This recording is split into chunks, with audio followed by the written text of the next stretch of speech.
Sukham Sthiram Asanam.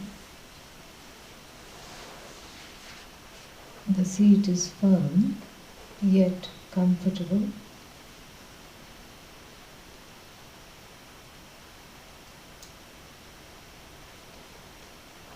Hands clasped in front of the lap, thumbs touching.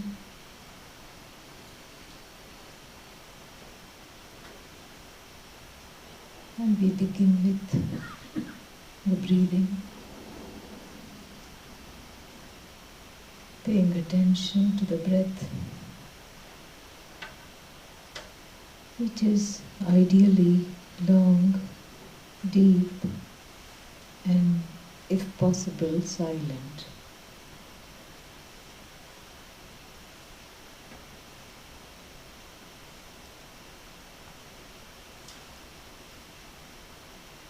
Taking the time to arrive in more ways than just physically.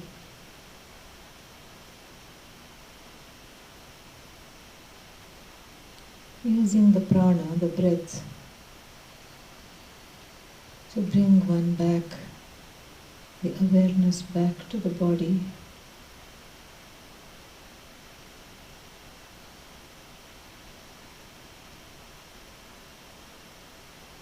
Inhabiting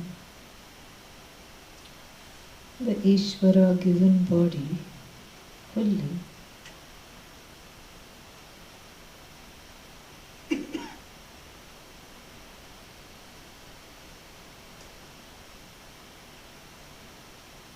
And if the mind wanders, bring it back to gently observe the breathing.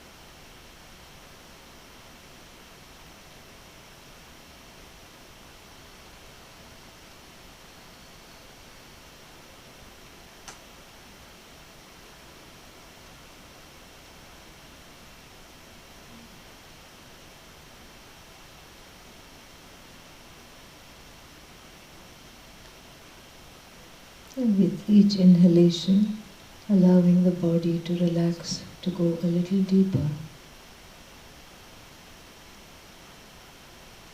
into the relaxation.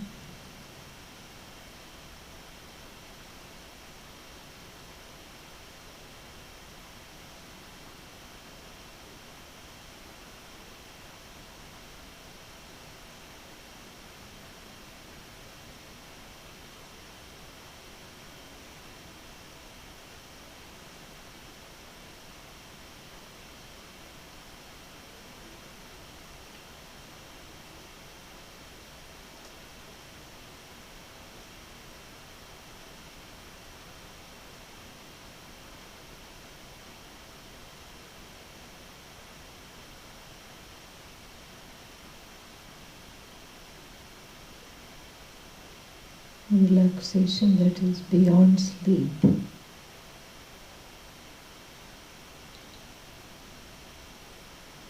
One is awake to enjoy it.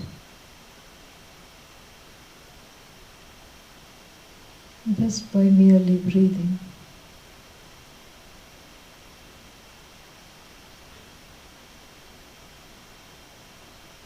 Nowhere to go. Nothing to do, nothing to accomplish right now, except just being.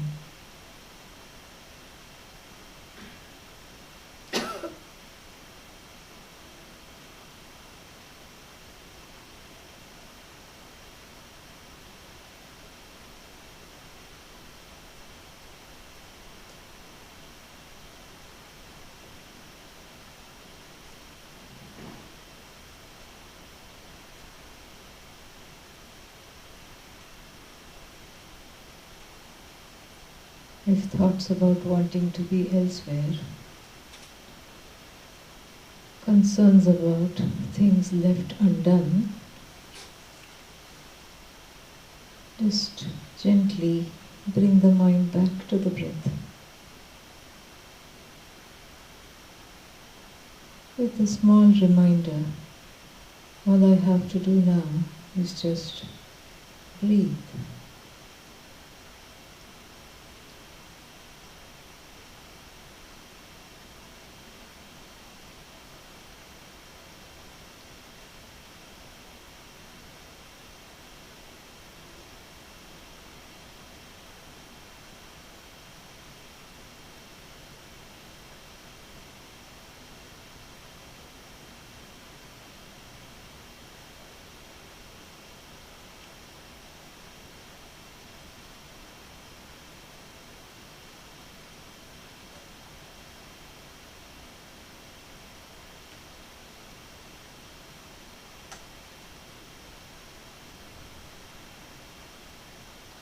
And from this place of relaxation, it becomes very evident that all is well. The body is indeed well. It is exactly how it is supposed to be. It is doing exactly what it is supposed to do.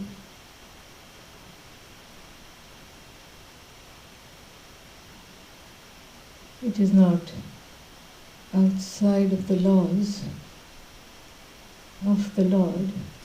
It is not outside of the laws of the 5 elements of which this body is composed. This is how the body is.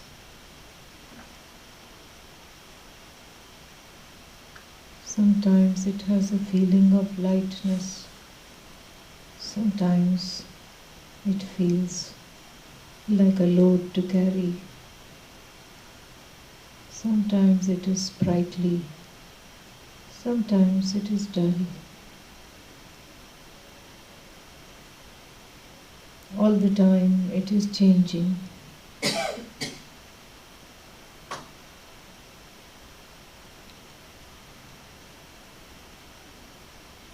It ages. It succumbs to viruses, bacteria.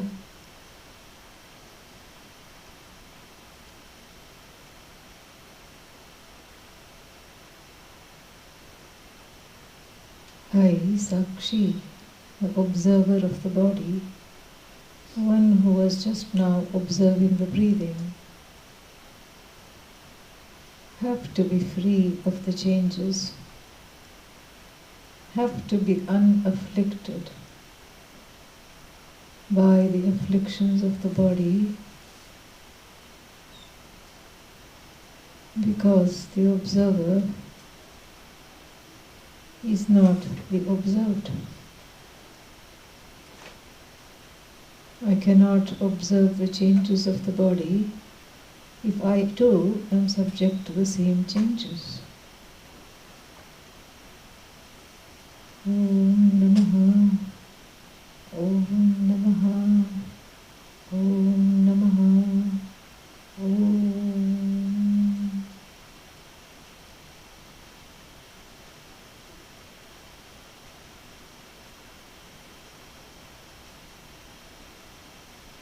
Why do I feel though that I am afflicted by the changes of the body?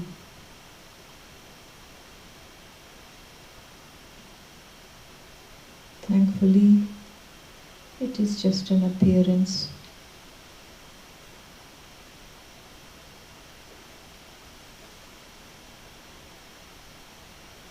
A mere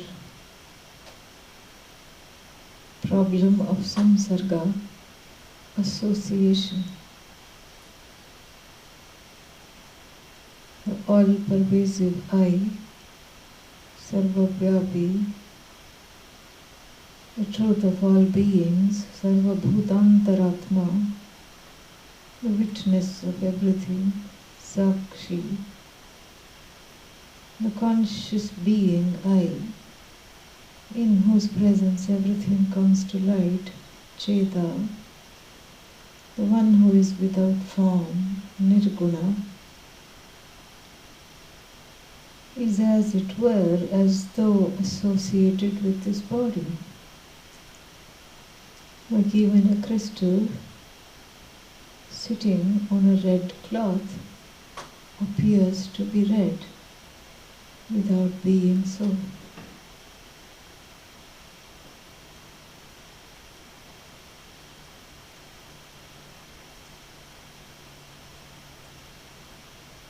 When I observe the body, I can see I am vilakshana, different, separate.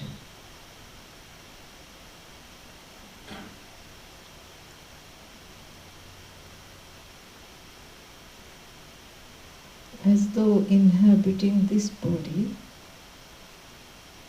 as aham, so and so,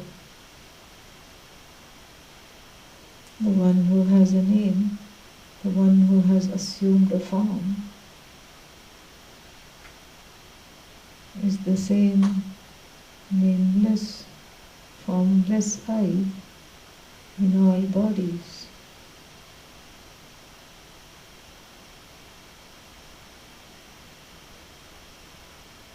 From the bacteria, small bacterium, to the elephant,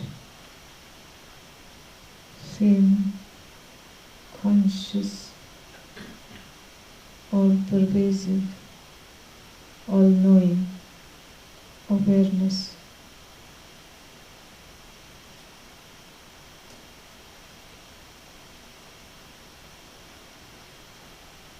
The content of the word I, the meaning of the word aham, I.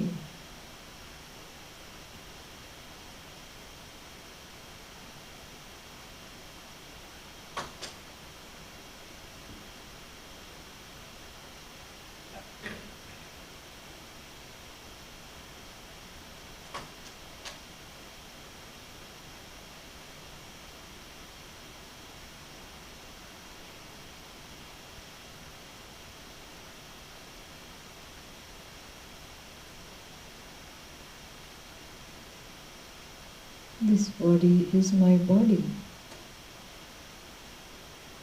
but I am life beyond boundaries.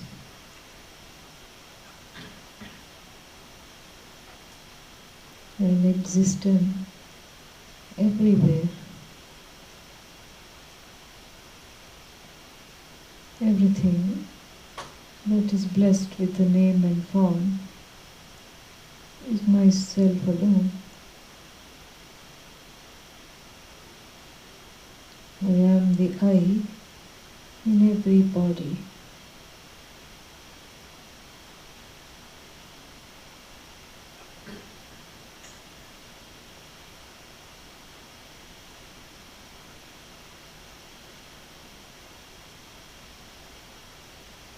I manage this body, and the better I am at doing it, the less the body will overpower me.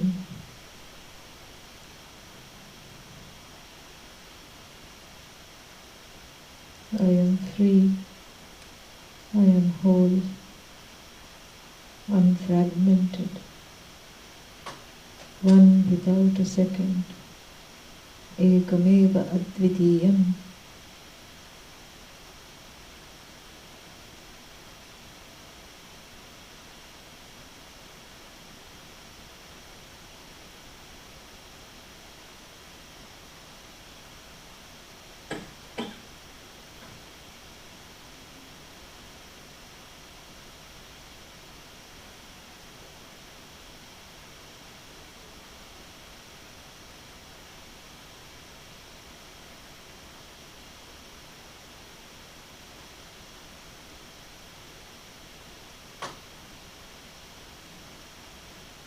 It's okay to say I have a body. It's okay to be aware this is my body, but not I am this body. My body, but not I body.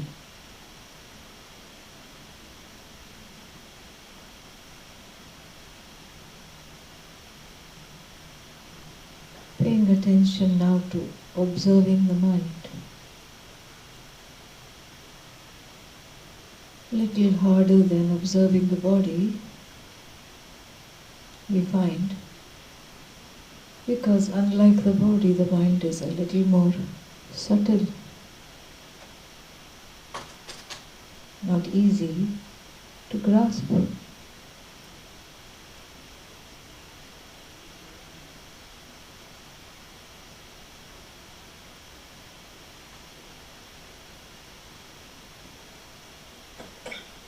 How do I observe the mind? I can observe the mind by letting the thoughts drop in and drop out, just by watching the thoughts. I watch the mind. I don't follow the thoughts, nor do I shun them.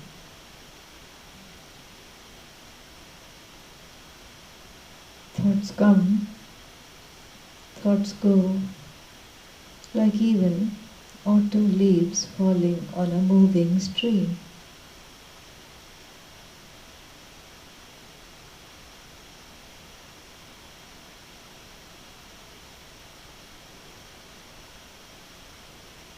I am with myself, Sakshi, the observer.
Now I tell the mind what to think by placing a mantra instead of the thoughts.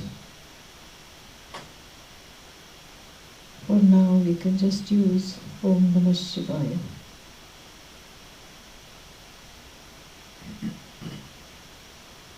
Silently, gently place the mantra in the mind. Om, a sound that unfolds Ishvara. Namaha, salutations, surrender. Shivaya, unto that which is the most auspicious of all, the truth of oneself, the truth of the Lord.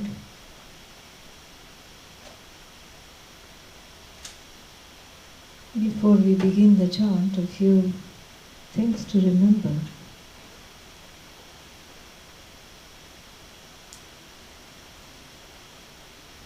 Pay attention to the spaces between the chant, which is where the distraction comes. And when we pay attention to the spaces between the chant, distractions are less. The second thing to remember is that Let there be distractions. They don't matter as long as I'm back on the mantra.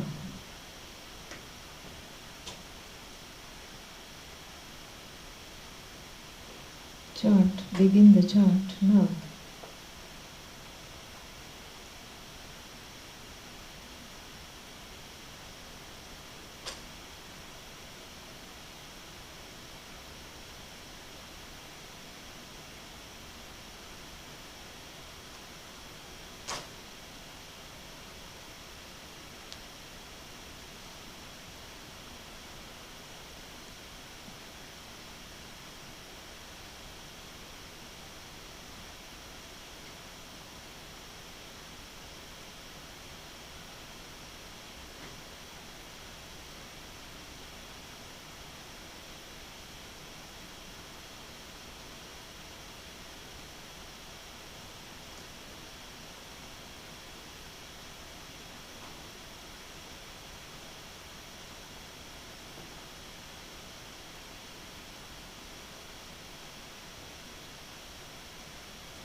Allow the chant to stop.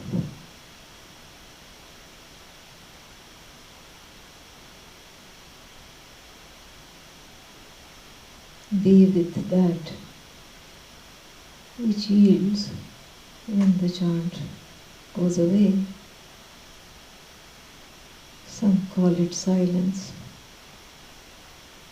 but it is really oneself.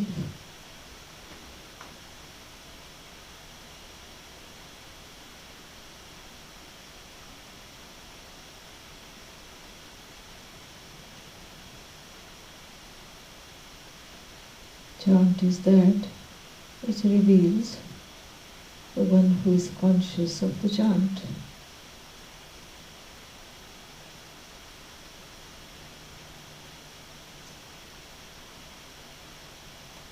Chant is nothing but consciousness. I, no chant, also consciousness. I plus chant. I minus chant, no difference. Untouched, whole, infinite, limitless, unafflicted by any additions or subtractions. What is the nature of I, Atma?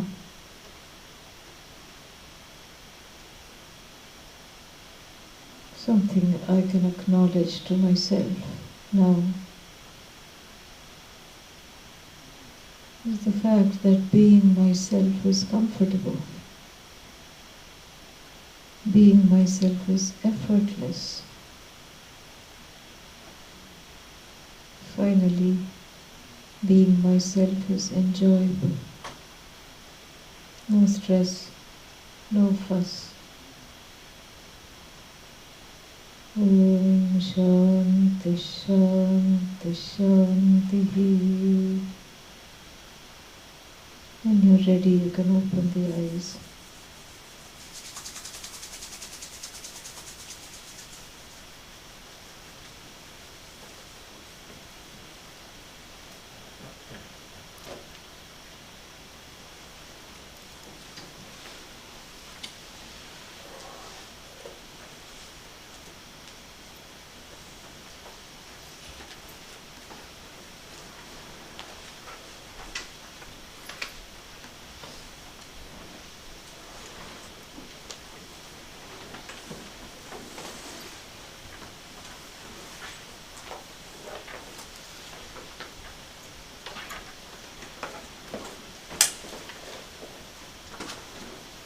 Please occupy the chairs in the front so that if anybody comes late, then the classes are not disrupted.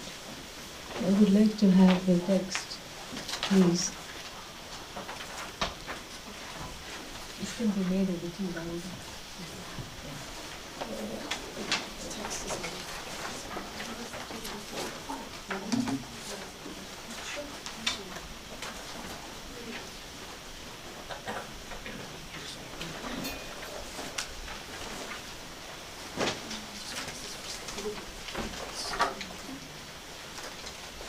And straddle, especially the people sitting in the back rows on this side, straddle your chairs a little bit so you can look at me and I can look at you.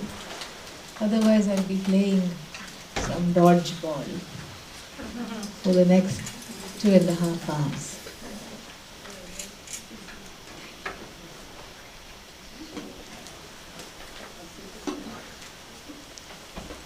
Things disappear.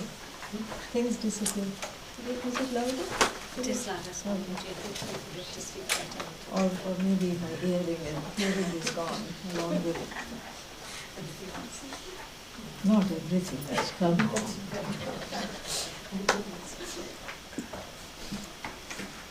Don't scare them.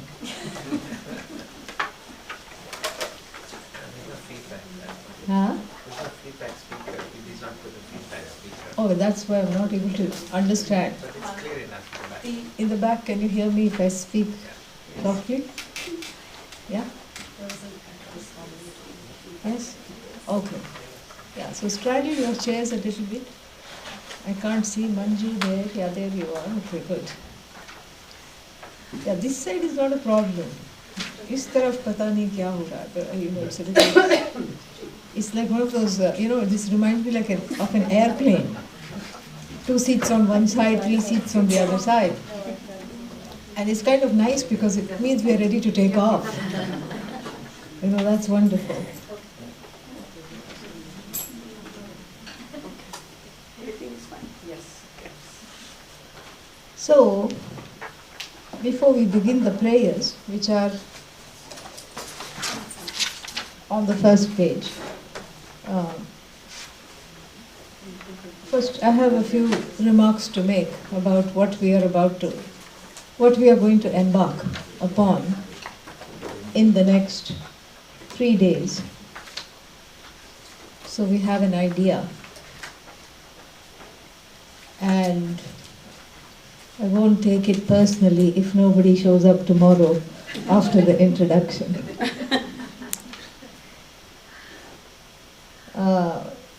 And before the introductory remarks which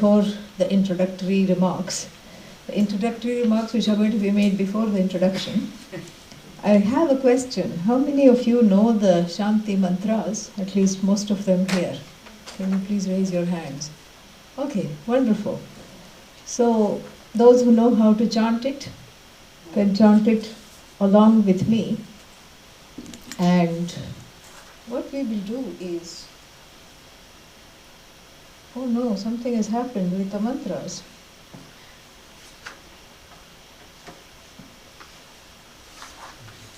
What happened? The second page has come out perfectly. Yeah.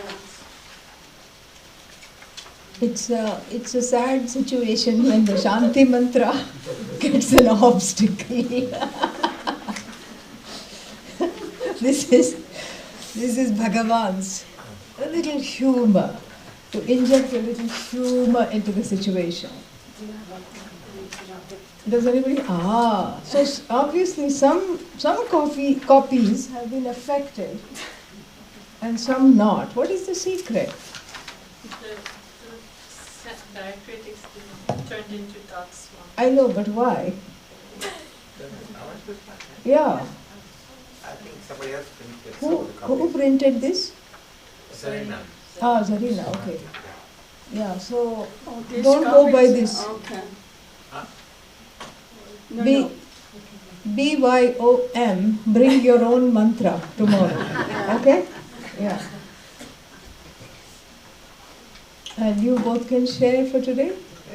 Yeah, thank you. So this is what we are going to do.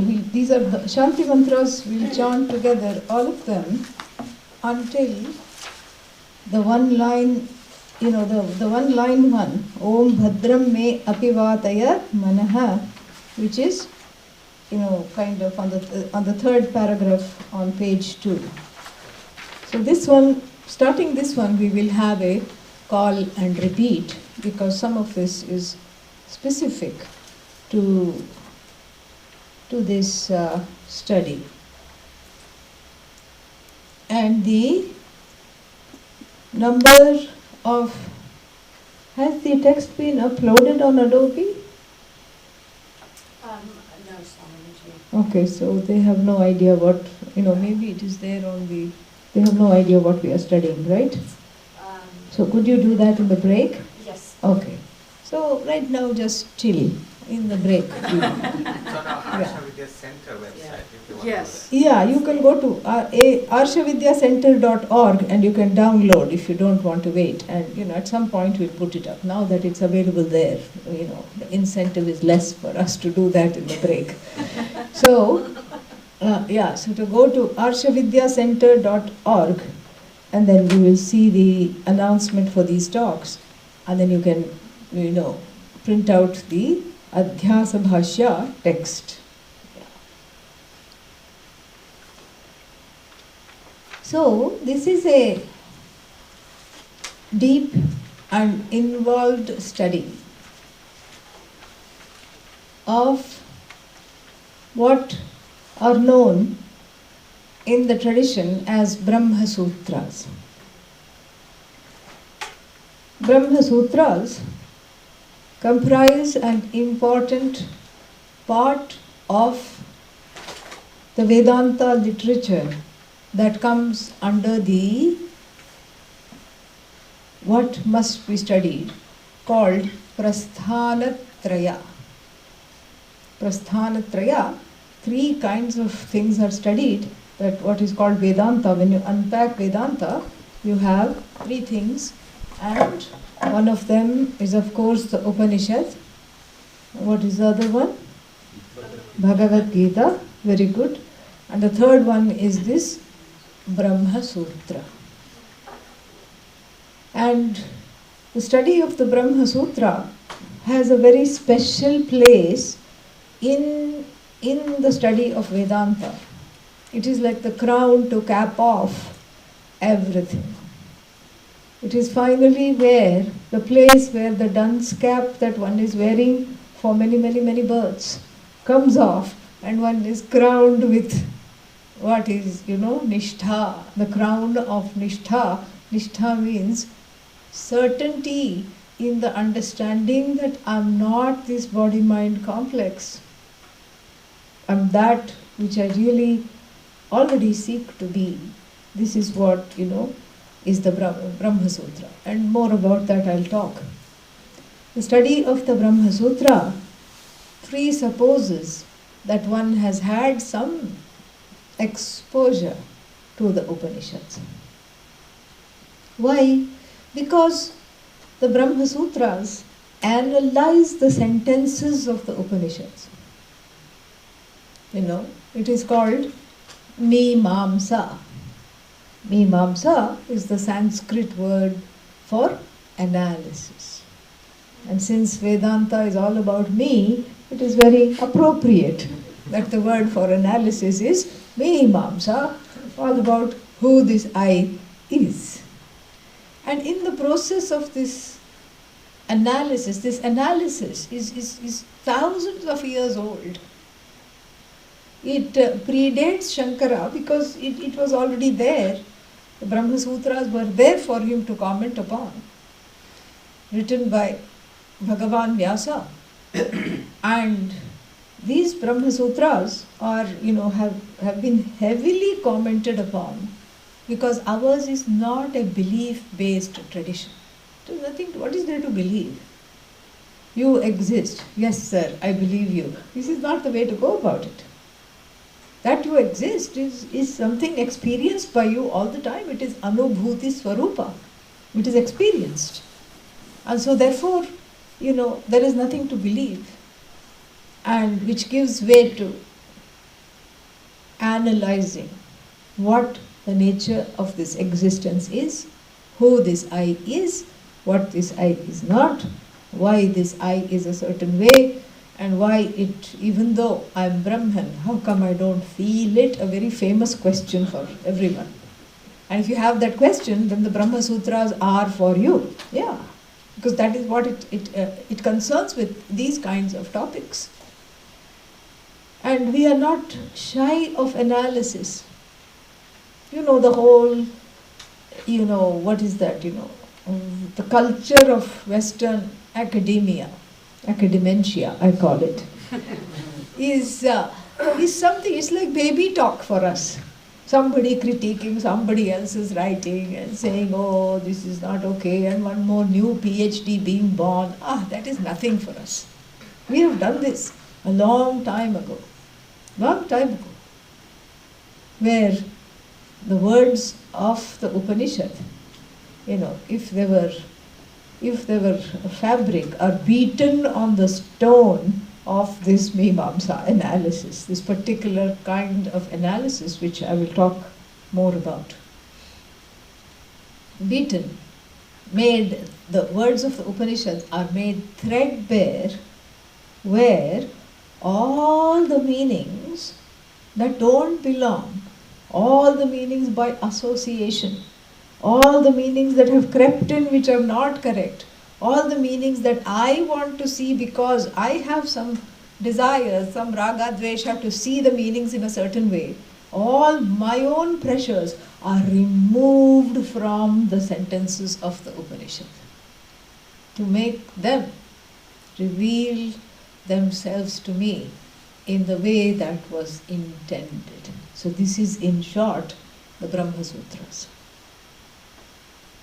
Because, and then there is a rich tradition. So we have the sutra, and I'll explain what a sutra is later.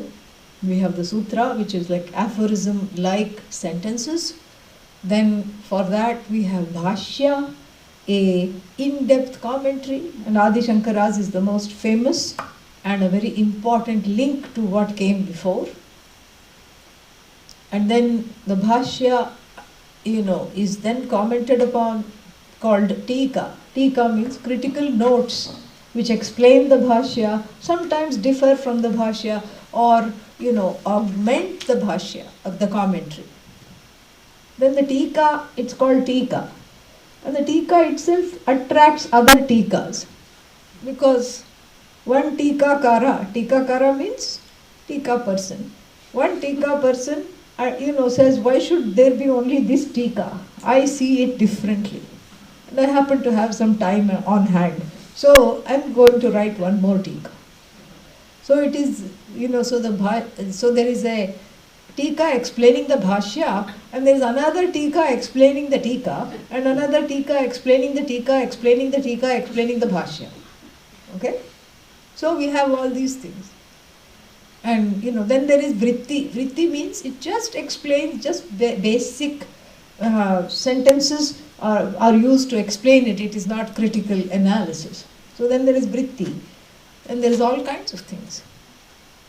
And so by the time you trace the genealogy of the Brahma Sutra literature, you're ready for having another life. One life can be gone by the time you list all the things.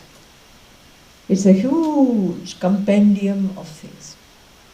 So then what are we studying when we study the Brahma Sutra? People, who are studying this knowledge full time will study the Brahma Sutra with the help of the Bhashya, because otherwise it's of no use.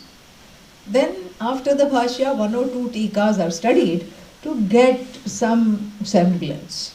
This is how the traditional teaching unfolds.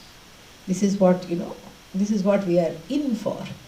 So are we studying the Brahma Sutras? Well, the Brahma Sutras, let us say, are the iceberg, correct? And so we are going to study Adi Shankara's introduction to the Brahma Sutra. But again, Adi Shankara's introduction to the Brahma Sutra is not written in a vacuum, correct? If it is an introduction to the Brahma Sutra and I am studying the Brahma Sutra, then what do I have to do? I have to understand a little bit about the Brahma Sutra and how he is introducing the Brahma Sutra. So some things should be there to set the context, which is what we'll be doing today before we take up what Adi Shankara has to say in the next couple of days. So So the introduction to the Brahma Sutra, if we study, it is a blessing. It is called Adhyasa Bhashya. We'll see why soon. It is a great blessing to study this text, because as it introduces the Brahma Sutra, it is also a stand-alone text. It can be studied as a stand-alone text because it dabbles in establishing the nature of something that one is very doubtful about. Oh, so it's going to tell me my own nature? No, no, no. It's going to tell you the nature, exactly the nature of ignorance. This is what it's going to tell. What kind of ignorance? Huh? Self-ignorance. What other kind is there? Oh, no, no, I don't know this, I don't know that. So many other kinds of ignorances are there. Well, they are all, ashraya. They are all, ashraya means depending upon this moola avidya, the primary form of ignorance. And so, it is a treatise on ignorance, which is really the bread and butter of Vedanta. And it's ingeniously written because in understanding this wily, slippery, sly nature of self-ignorance, already one is well on the path of dismissing it. Very beautiful. So of course, like everything wonderful in Vedanta, this too is written in Sanskrit. But let that not be a deterrent, because we have a translation and we will not be studying it line by line. If people are interested in studying this line by line, you can enroll for the Adhyasa Bhashya retreat at Arsha Vidya Gurukulam from August 19th to 28th. This would just be an appetizer here. The main dish is going to be served in the East Coast, where 10 days we will dabble line by line, objection by objection, and Siddhanta by Siddhanta, the answers to the objections. We'll be doing that over the course of 10 days, where we don't have to worry about driving to class, about, how to do all the things I want to do in the holiday weekend and also master the Brahma Sutras. No such pressures exist there. And we can, we just have to show up in the dining hall, somebody feeds us, and we just go to the room and just lie down and sleep comes. And then Dakshinamurti awakens us, saying, come and worship me. And so it's a idyllic way to study this line by line, word by word. So that would be August 19th to 28th. You can mark the dates and you can enroll for that retreat. Here this would just be, some entry into the wonderful repast called the Brahma Sutra, and where we just get a taste of what it has to offer. And if God willing, this, if this were to continue, then next time we can take up one sutra and study 4 sutras like that. We can do that if that is where it is meant to go. If not, as I said, if this is a stand-alone thing which can be enjoyed for what it is. It is customary to begin with a prayer. But here we have 2 pages of them. Why? Any ideas? Huh? Why? Very good. So the primary reason, first reason, is that all the Upanishads, this is an analysis of all the Upanishads, which come from all the Vedas. So, if you just chant the Shanti Mantra of one Veda, the other, sentences of the Upanishads will feel bad. They'll feel left out.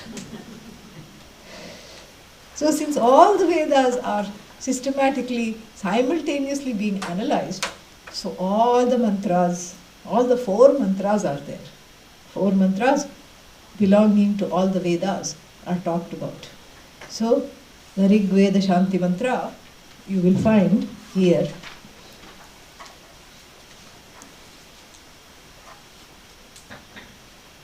Sixth one from the top, or the second one from the bottom on page 1. You can write down Rig Veda Shanti Mantra.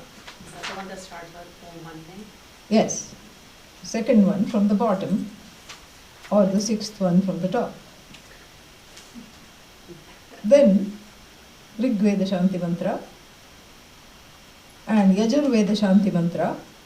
So from Vam Me you count 1, 2, 3, and the 4th one Sahana Bhavatu.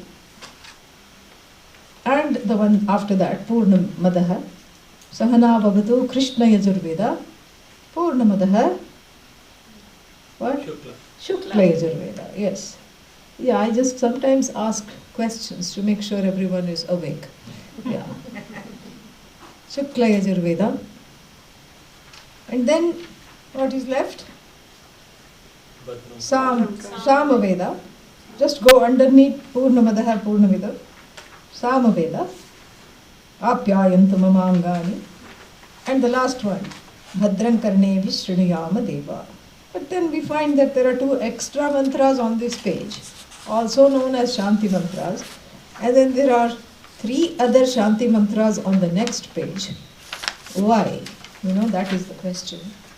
Because these mantras have a special significance in the study. They begin, the mantras that begin, out of these mantras, these extra mantras, 3 of them, maybe 4 of them. Let me just make sure. Yeah, 4 of them are from the Taittiriya Upanishad. A very long and, involved Upanishad. 4 of them are from the Taittiriya Upanishad, namely the first 2 on page 1 and the first 2 on page 2. And then the 1 sentence Shanti Mantra is another extra Shanti Mantra is also from the Rig Veda. Okay? So this is important to know. And also, even if it's not important to know, you can impress your friends in satsangs and potlucks. You can say, this is from the Taittiriya Upanishad. And so that's kind of nice to look at it and feel that one knows at least where it is from. So why do we have these extra mantras? So the 2 Shanti Mantras from the Taittiriya Upanishad belong to the first chapter, and they begin with the word Sham. Sham is a word which we cannot afford to not know the meaning of. Sham, Mangalam. What is Mangalam? Sham. What is Sham? Mangalam. Auspiciousness. Sham. That is what is there in the word Shankara. Sham karoti iti Shankaraha. The one that just allows Sham to happen. The doer of Sham. The giver of Sham. Shambhu. Sham bhavati iti Shambhu. All these words. Sham. Sham means auspiciousness. And since we are beginning the study of something that is not just one of the auspicious things in the universe, but the most auspicious thing in the universe upon which everything else relies, which is what? I. That aham is the most auspicious thing. Without that, what is there? Nothing. Everything else is just varta, vak arambhanam. Everything else is just name and form and speech and word and meaning. That's all. It's all dependent upon words. But that which to which all the words point and die away, which itself is deathless, birthless, is what we are talking about. Aham, that is revealed to be Jagat Karanam Brahma. And so therefore, in this study, may this auspicious I be auspiciously revealed without any inauspicious obstacles. This is what is the prayer. That's why we begin with the word Sham. And those two prayers are important also because they establish the teacher-taught relationship as, as a form of a digbandhana. Digbandhana means what you do in puja. Om bhur bhuvah suvaha, you go like that, And sometimes this is what teenagers also do. They go like this. I don't know what that means. I think it's some kind of a... What does that mean, Nancy, when the teenagers go like this? Do you have any idea? Yeah, I mean like right on, you got it. You're Yeah. So it means right on, you got it, and I'm styling and you are not. But here it has a slightly different meaning. Yeah.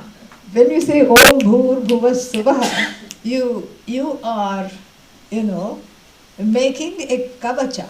A kavacha means a kind of a protection where the teaching situation is protected, where nothing is allowed to come between the teacher and the taught. That's why I don't keep tables in front.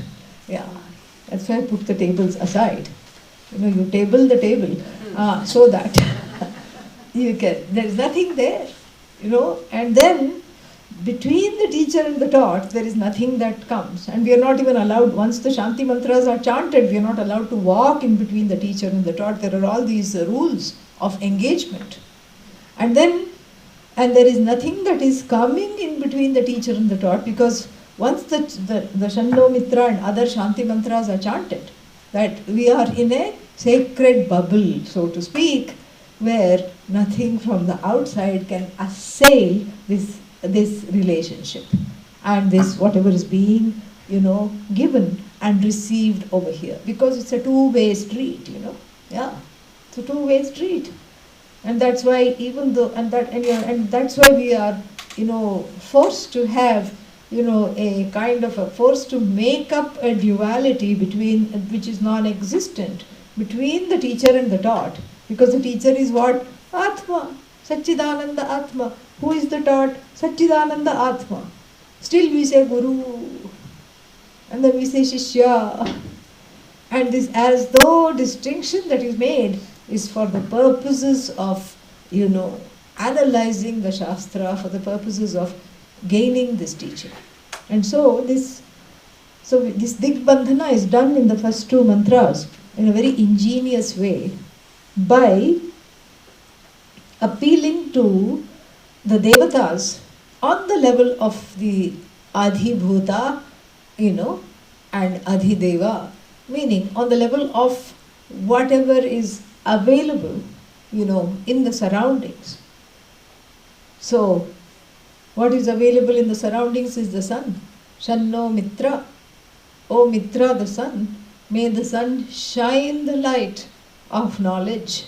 This is what it is. May the sun, like brilliance, which is blessing this intelligent, may it not withdraw from the teachings and from receiving the benefit of the teaching. Mitra, Varuna, all these things, may they be in their places, so that I can study. Not too much of anything. May the surroundings be taken care of. May also that which controls the surroundings, Adhideva, the celestial, on the level of the, Bhagavan, the force behind all the Vayu, the wind, and Akasha, and what else, Prithvi, the one that keeps gravity in place, the one that keeps all these things in place. May that one who is in charge of all the laws, may there be blessing from that source of Ishvara. And then may my own mind and the internal organs bless me to not get distracted and to be able to sit and receive this knowledge without any obstacles. So this is why we begin with Sham, and then we go into the Shanti Mantras of the 4 Vedas.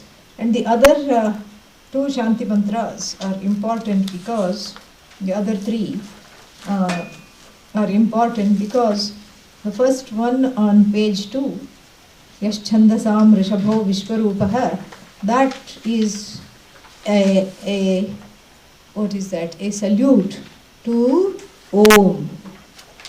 You know, Om is a sound symbol of the Lord, of Brahman. And so it is revealing that Om as the truth of the self. So that is what is given. And then what happens when I study this Om is the next mantra. You know, I am on the top of the world. Aham vrikshasya reriva. The words spoken by sage Trishanku after he understood this knowledge.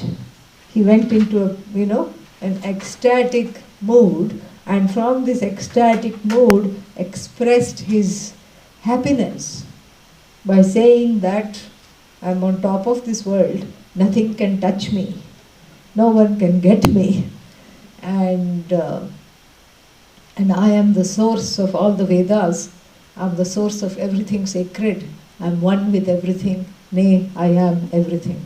Something like that, very beautiful. And then finally, before we begin the other prayers, the non-Vedic, so to speak, prayers, here we have the last mantra, also a small baby Shanti mantra. Om Bhadram, Bhadran no apivataya manaha. Because it's a final appeal to what? One's own manaha, which means what?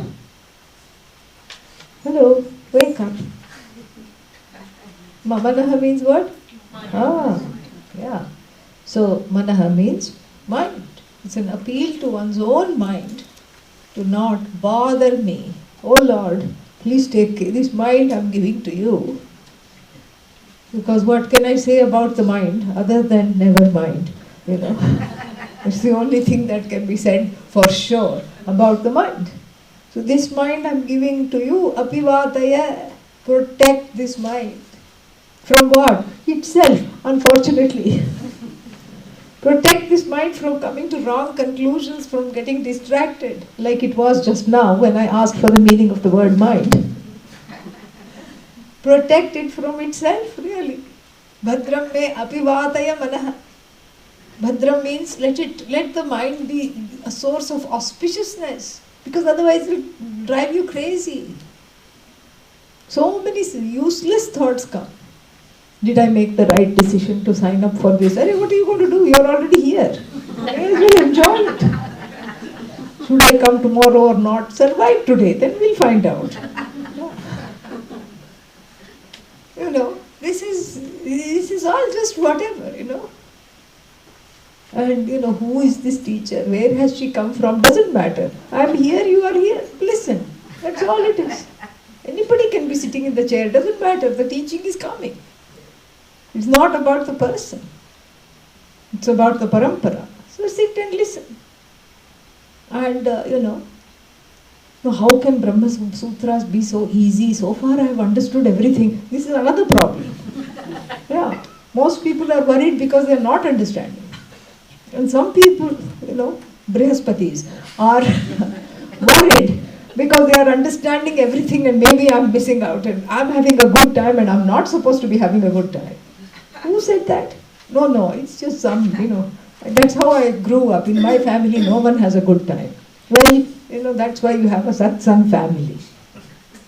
So that's why this mantra is very important, and that's why it comes at the end of the Vedic mantras. What?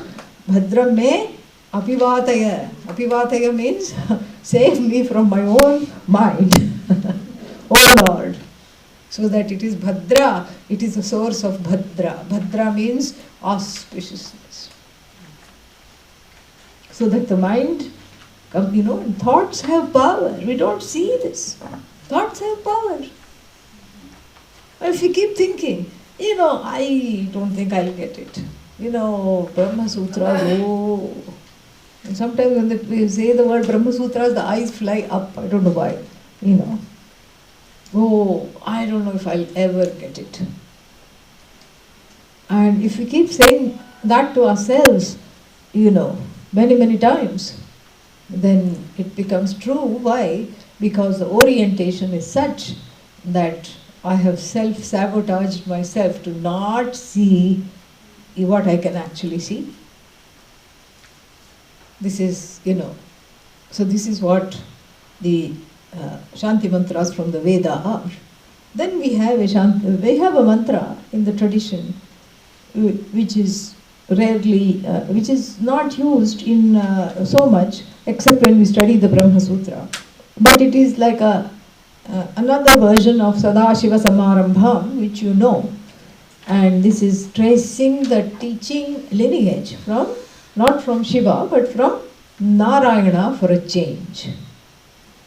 It's not that they are two different people, okay? It's not that Narayana insists, come on, I have been ignored. Why always you think of Shiva when thinking of knowledge? What have I done wrong? Think of me. No, it's just so that everybody's Ishta Devata is covered, and there are two main ways of, invoking the Lord in ancient India, and one of them was through Shiva, and one of them was through Vishnu. And so this traces the lineage through Vishnu, primarily because, and also Shiva, because this Brahma Sutra, which was written by Lord Vyasa, who is seen as an avatara of Lord Vishnu, and Adi Shankara is seen as an avatara of Lord Shiva. So therefore this encompasses both of that. And for a study which is the Brahma Sutra, where we study the Sutra and the Bhashya, which is what?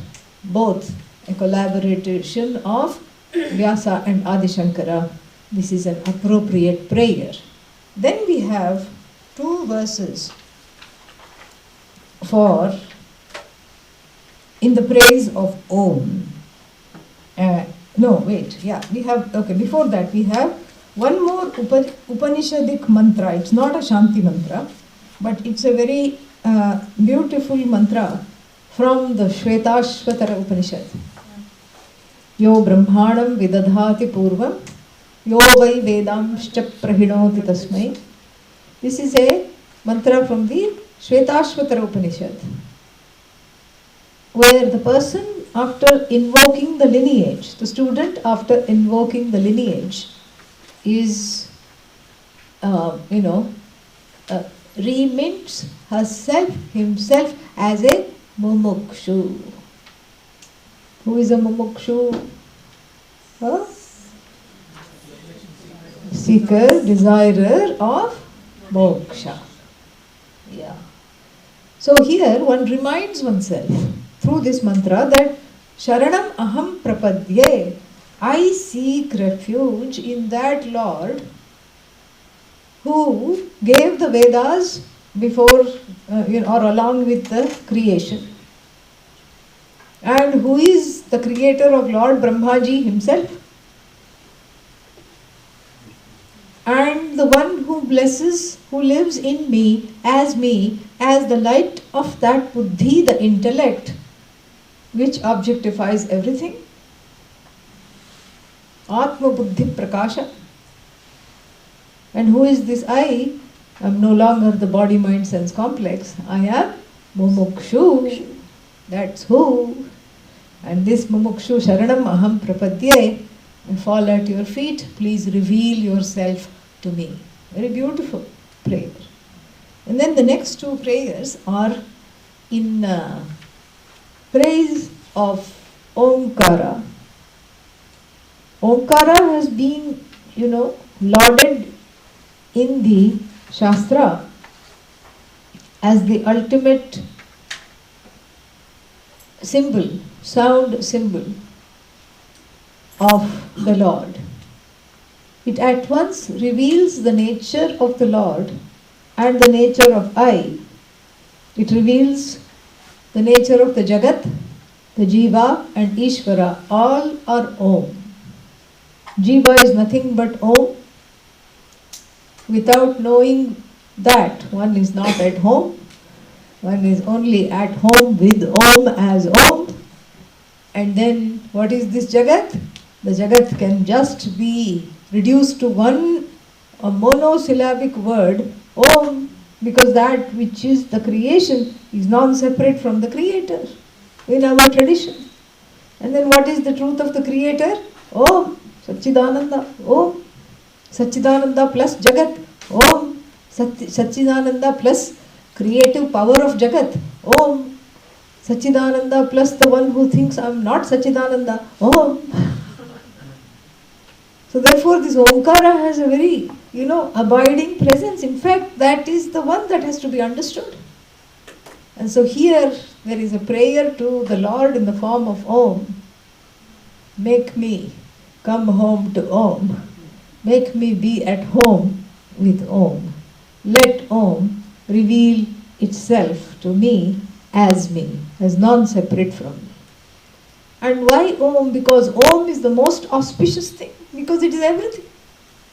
And it is the source of everything, and the source of everything is auspicious because it is timeless, and it is limitless, and it is whole, and therefore it is in keeping with my own aspirations. Because what do I want to be? Timeless, limitless, not subject to death, not subject to sorrow, not subject to any kind of limitations. This is what I want. So I am at home with Om, and then that means what? Om is moksha. Knowing Om as myself is moksha. And here Om becomes, both Sagunam Brahma, which is Brahman with so many attributes, names and forms.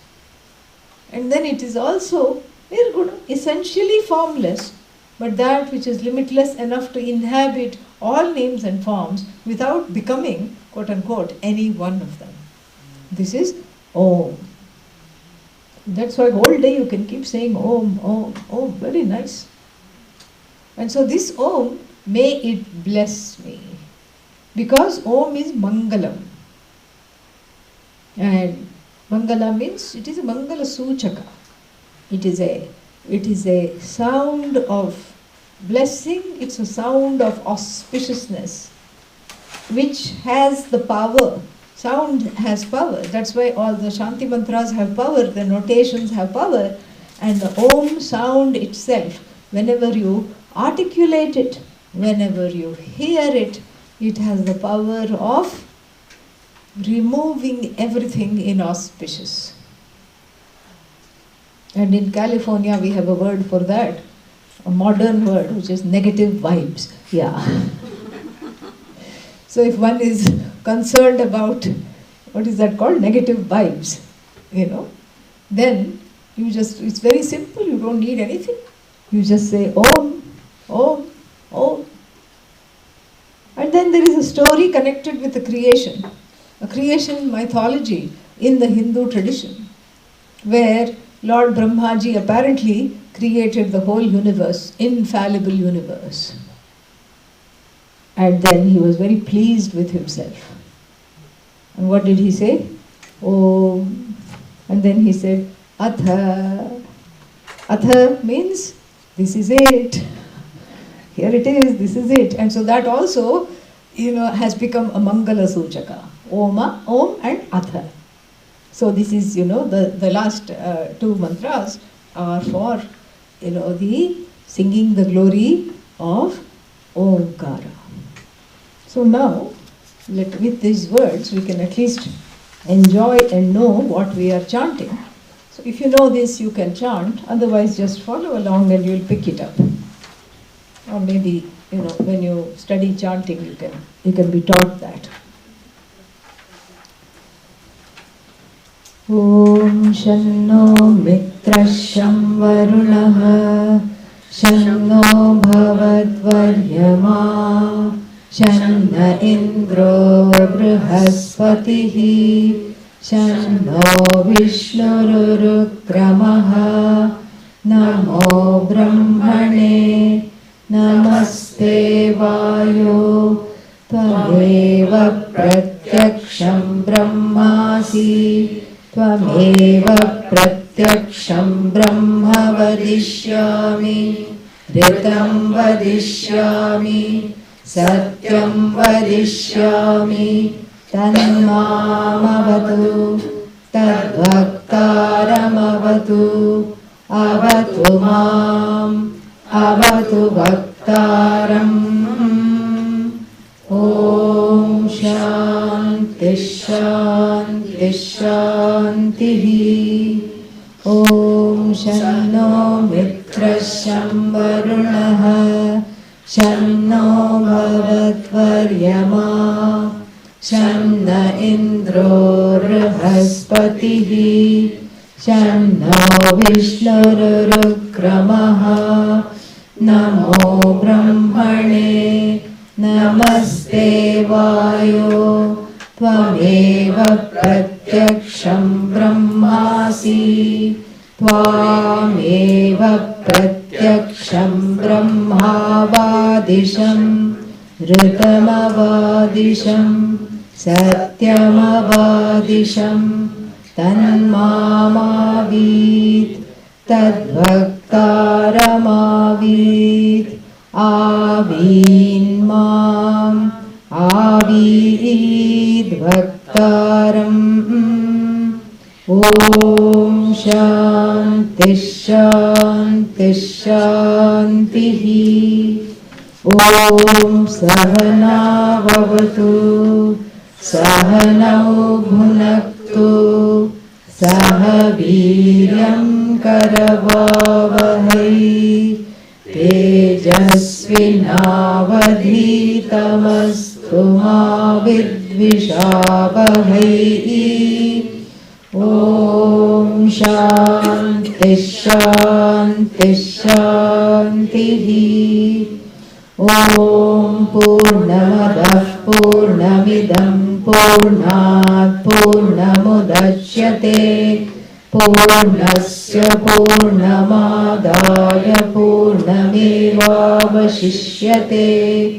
Om Shanti Shanti Shantihi. Om Apyayantu Mamangani, Vākprāṇaścakṣuśrotramatho balamindriyāణi ca sarvāణi.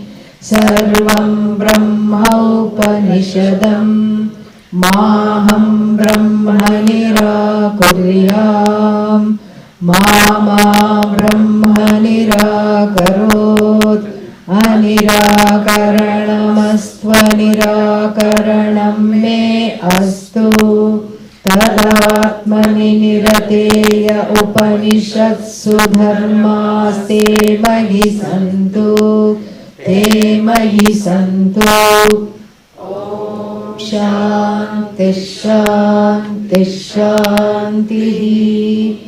Om Vāṅ Manasi Pratisthita, Mano me Vāci Pratishthitam. Aviravirma edhi, Vedasya Ma'ani Isthaha, Shrutam me ma prahasihi. Anenadhitena ahoratran sandadhami, ritam vadishyami, satyam vadishyami. Tanmamavatu, tadbhaktaramavatu, avatu mam, avatu bhaktaramavatu bhaktaram. Om Shanti Shanti Shantihi.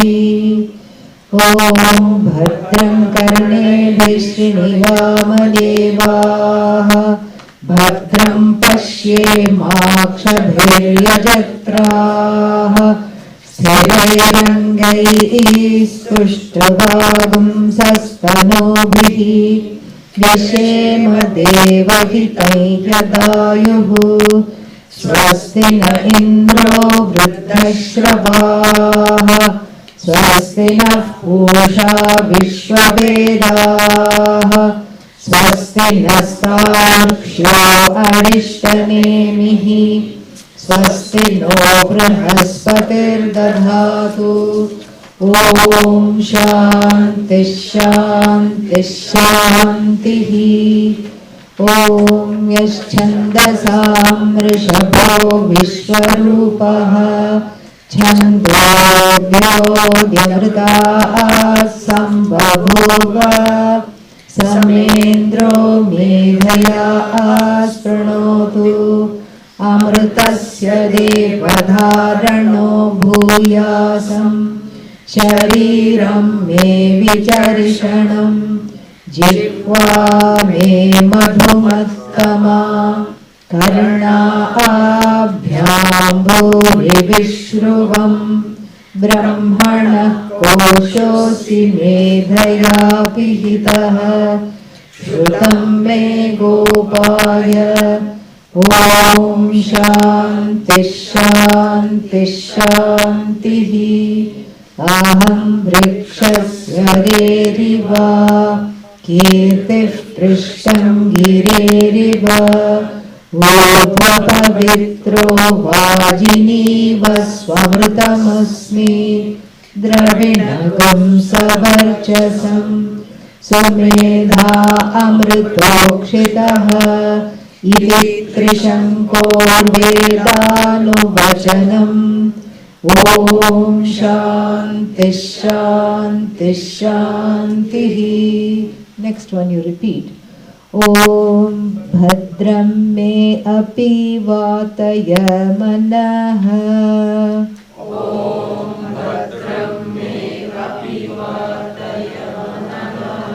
No, not right. Om, this is the Rig Vedic notations. So please mentally note it. Om Bhadram me api vataya manaha.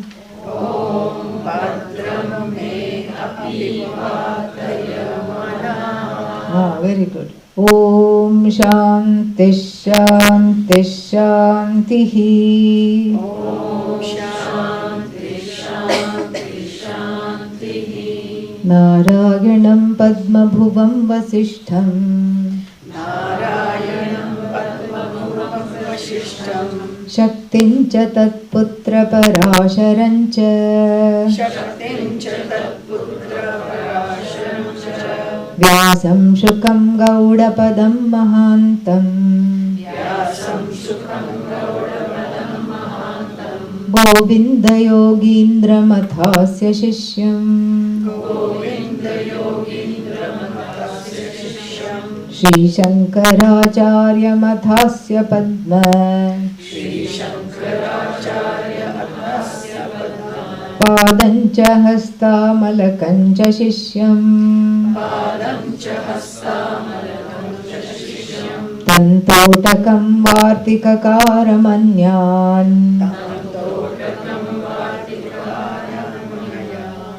Vartikakaramanyaan. Asmadgurun santatamanatosmi. Asmadgurun santatamanatosmi. Yeah, there were a little, uncertainties. So we'll chant it together again. Narayanam Padmabhuvam Vasishtham. Shaktim cha tatputra parasharam cha. Vyasam shukam gaudapadam mahantam. Govinda yogindra mathasya shishyam. Shri Shankaracharya mathasya padmapadam cha hastamalakam cha shishyam. Tantotakam vartikakaramanyaan. Asmadgurun santatamanatosmi. Yo brahmanam vidadhati purvam. Yo vai vedamscha prahinoti tasmai. Tagamhadevamatma buddhi prakasham.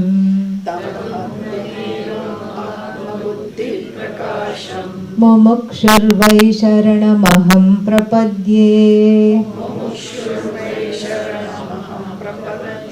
Yeah, you can cancel out the Om Shanti Shanti Shanti there. We will not be chanting that underneath that. Next one. Ashubhani nirachaste. Ashubhani Tanoti Shubhasantatim Smriti Matrena Yat Pumsam Brahma Tanmangalam Param Ati Kalyana Rupatvat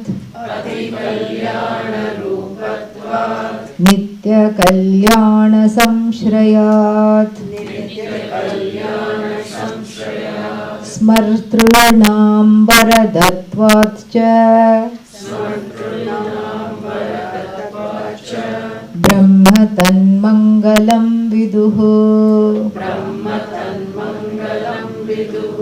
Again together. Ashubhani nirachaste tanoti shubhasantatim smriti matrena yat pumsam brahma tanmangalam param ati kalyana rupatvat nitya kalyana samshrayat Smartrunam Varadatvat Cha Brahma Tanmangalam Viduhu Omkarascha Shabdascha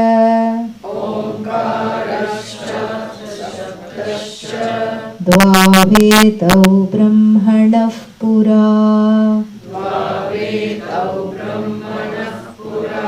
Kantham Bhitva Viniryatau Tasman Mangalika Ubhau. One more time together. Omkarascha Shabdascha Dvavetau Brahmanah Pura Kantham Bhitva Viniryatau Tasman Mangalika Ubhau. Om Atha Om Atha Om Atha. The prayers are so long that the time is now over. Time for the break. So we will chant the closing prayer and then come right back where we started. But we will chant these long prayers only once in the morning class so that we can at least have the feeling that we are moving on. Om Purnamadah Purnamidam Purnat Purnamudachyate Purnasya Purnamadaya Purnamevavashishyate. Om Shanti Shanti Shanti. Hari Om Shri Gurubhyo Namaha. Hari Om. Yeah. Let's go stretch, do something, come back in 15 minutes.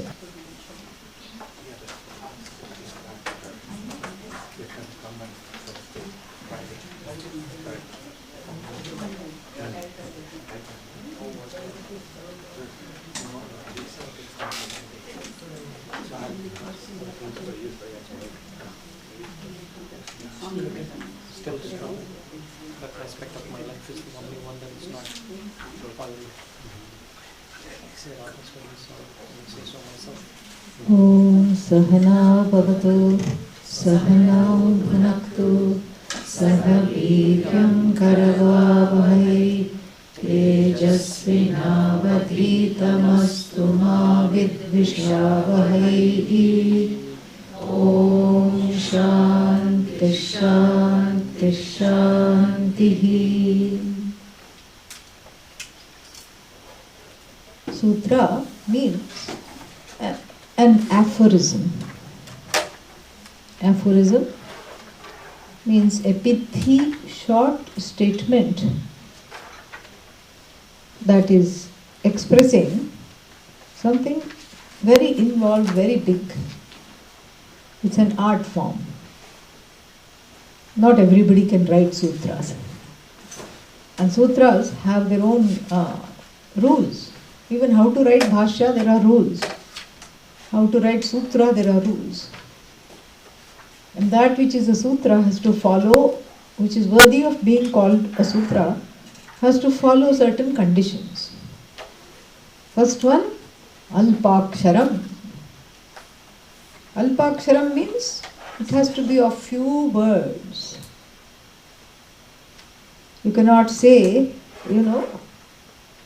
in 5 pages and call it a sutra. Alpaksharam, as few words as possible. In fact, if you write a sutra, then in the ancient times, if you lived in the ancient times and were to have written a sutra, then it is examined by a panel of scholars who find out why you have used these words and why can't they be, taken away. Sutra means, it has to use as few words as possible. Alpaksharam, oh, that's easy. We can just say yo, that's a sutra. Alpaksharam, what does yo mean? Yo can mean, how are you? What's going on in your life? Nice to see you. See, it's a sutra.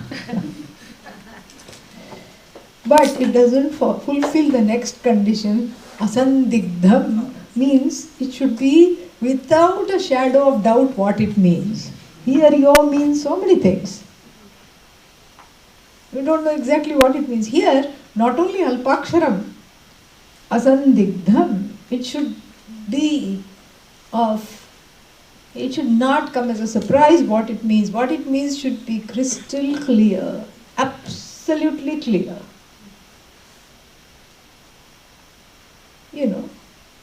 And so many things can be precise and clear, but meaningless. Like you can have a bunch of sounds which are very clear. Pujya Swamiji had one example he would say.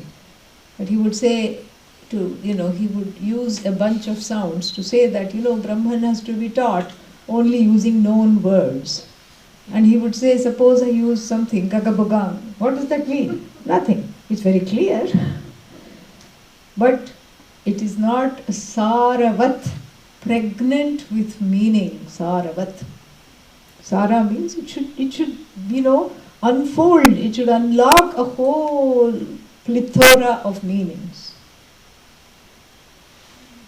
Alpaksharam asandigdham saravat. Condition number 3. Vishvato mukham, condition number 4. Vishvato mukham simply means it should not contradict other sutras. It's very important.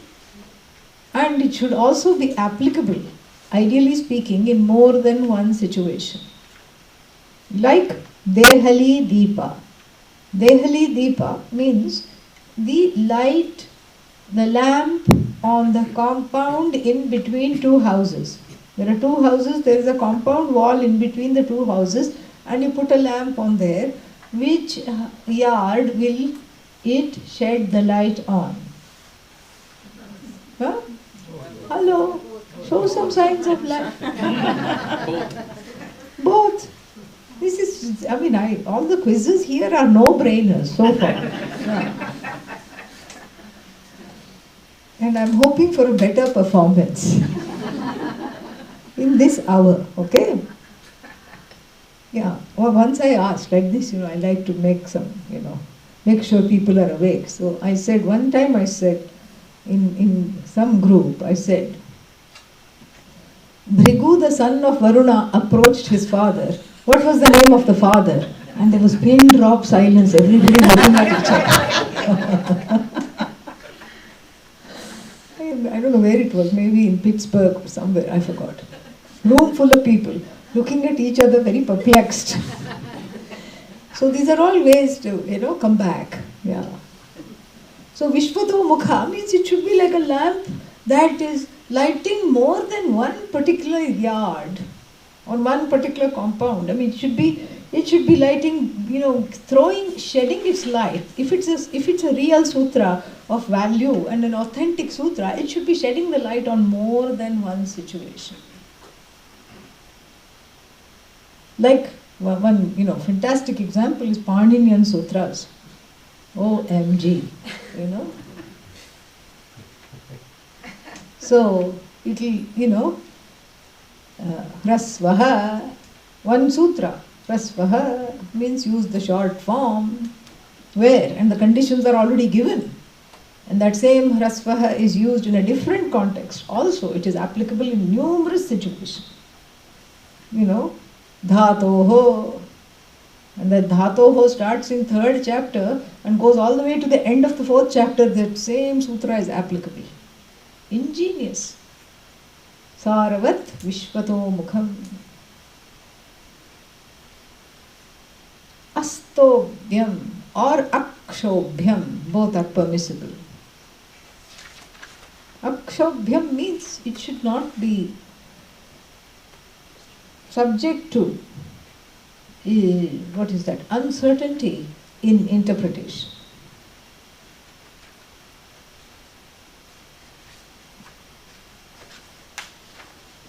Rather, it should not be subject to contentions. It should not invite contentions. Akshobhyam.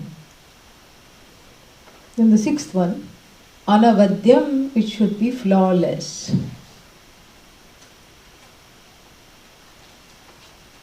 Avipaksharamasandikdham saravad vishvato mukham asthobhyam anavadyancha sutram sutravido viduhu. This is known as sutra, and says who? The people who know what sutra is. They are the ones defining, not any of us here. If we were to define, we will say, ye bhi chalega, wo bhi chalega, this also will go, that also will go. This kind of thinking was never there for the Shastric people. Everything is very clear. And it's all put in verse form, so we can remember it. That's how it is. Otherwise, you can think, okay, Alpaksharam, what comes next? Asandigdham, what comes next, You don't have to do that. You just chant. And when you chant, you just chant it in such a way that it just flows, and you remember the whole thing. You remember all the 6 conditions of the sutras. Anyone wants to write sutras? Yeah. That's the appropriate response. If one is not daunted, one should be. Yeah, it's a daunting, prospect. Especially the last one, it should be flawless means what? Can't make a single mistake. No mistake, no mistake. It has to be just come out right. And so therefore, it is not a surprise that people taking to articulating Vedanta chose prose or poetry. Very few people chose sutras. In fact, we know only one set of Vedanta sutras, which is that Brahma Sutrani. Only one set we know. Nobody has been able to touch it. Amazing. Absolutely amazing. And then these sutras have been, as I said, analyzed, commented upon the comments, and then re-commented upon and re-commented upon in an unbroken lineage of acharyas. Right up to right now. And so, it is a blessing to study the sutras. And this is the reason also for so many prayers in the beginning. So many prayers, because having come so far, may I not stop. Yeah. And the prayer increases when the stakes are very high. When it is a small quiz you have to go attend, you will just say Om Namah Shivaya. Okay, enough. It's a slightly bigger exam, then maybe 2 Om Namah Shivayas. But then it's like a huge exam, some licensing exam, bar exam, something like that. Then what? Then yajna. Then, okay, yajna, fire ritual. Then that's also not enough. Some abhisheka also I'll keep in more than one temple, because you don't know which one, is going to favor. And then what? Some archana on top of that. Yeah. And then a silent promise, if I get through, the first salary is yours, So because, the stakes are very high. And here too, the Vedanta Shastra has been studied, and it's not that the Brahma Sutra is going to give new knowledge, but it is going to give nishtha, certainty in the knowledge. So the stakes are very high. and with the high stakes, the desperation in the prayers is very palpable. And so you can see that you attack the difficulties from all sides. And then, as I said, towards the end we have prayers on Om, and this is connected to the Brahma Sutras. No other time it is chanted.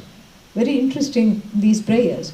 Why? Because the Brahma Sutra follows the unfoldment of the Omkara according to the Mandukya Upanishad in 4 parts. Soyam Atma Chatushpat. May this Atma be known as having, not parts, 4 ways to look at it.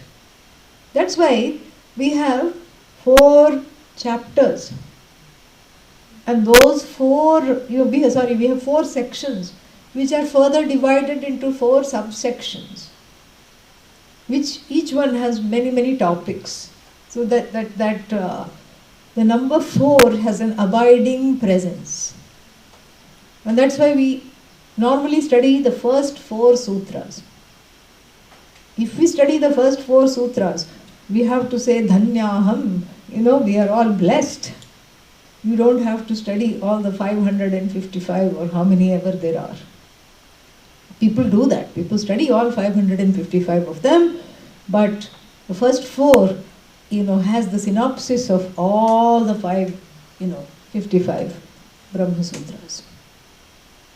So this is what is Sutra. Sutra literature, because it is so difficult to craft and only few people are able to do. Like we have Sankhya Sutras, and from the Sankhya tradition, Vaisheshika Sutras, from the Vaisheshika Nayayika tradition.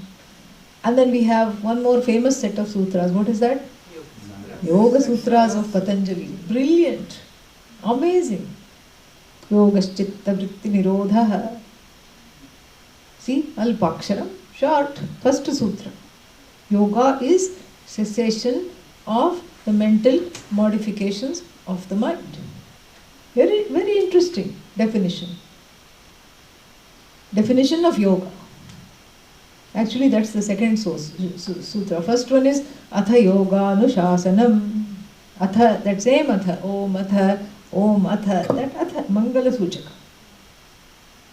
And, so now we begin the study of yoga. That's the first sutra.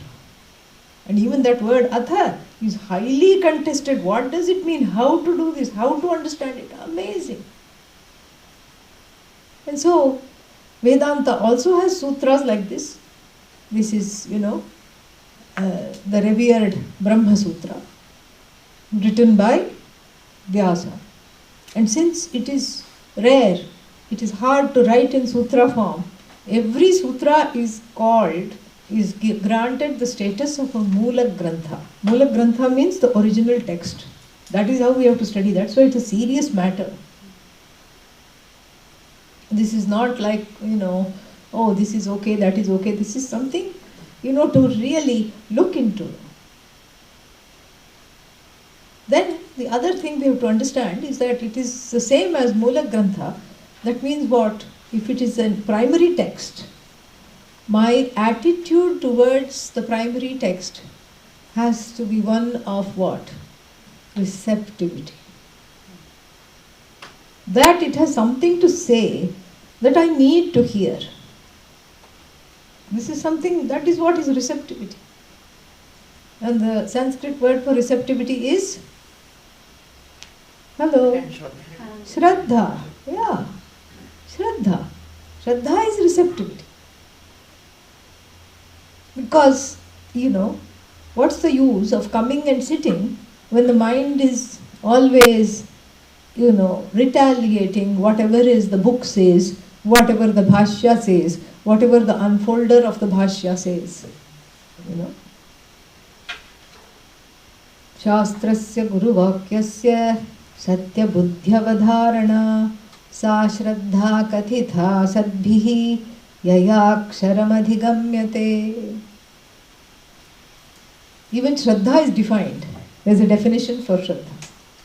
With reference to the Shastra, the text, And with reference to the unfolder of the Shastra, the Acharya, the Guru, here the teacher, Satya Buddhi Avadharana, Dharana, just like in the Yoga Sutras we have Dharana means the power, the holding power. And here we are not asking you to do Shirshasana, to hold the pose standing on the head. No. That is our job. We'll make you stand on the head by the end of this weekend. Don't worry.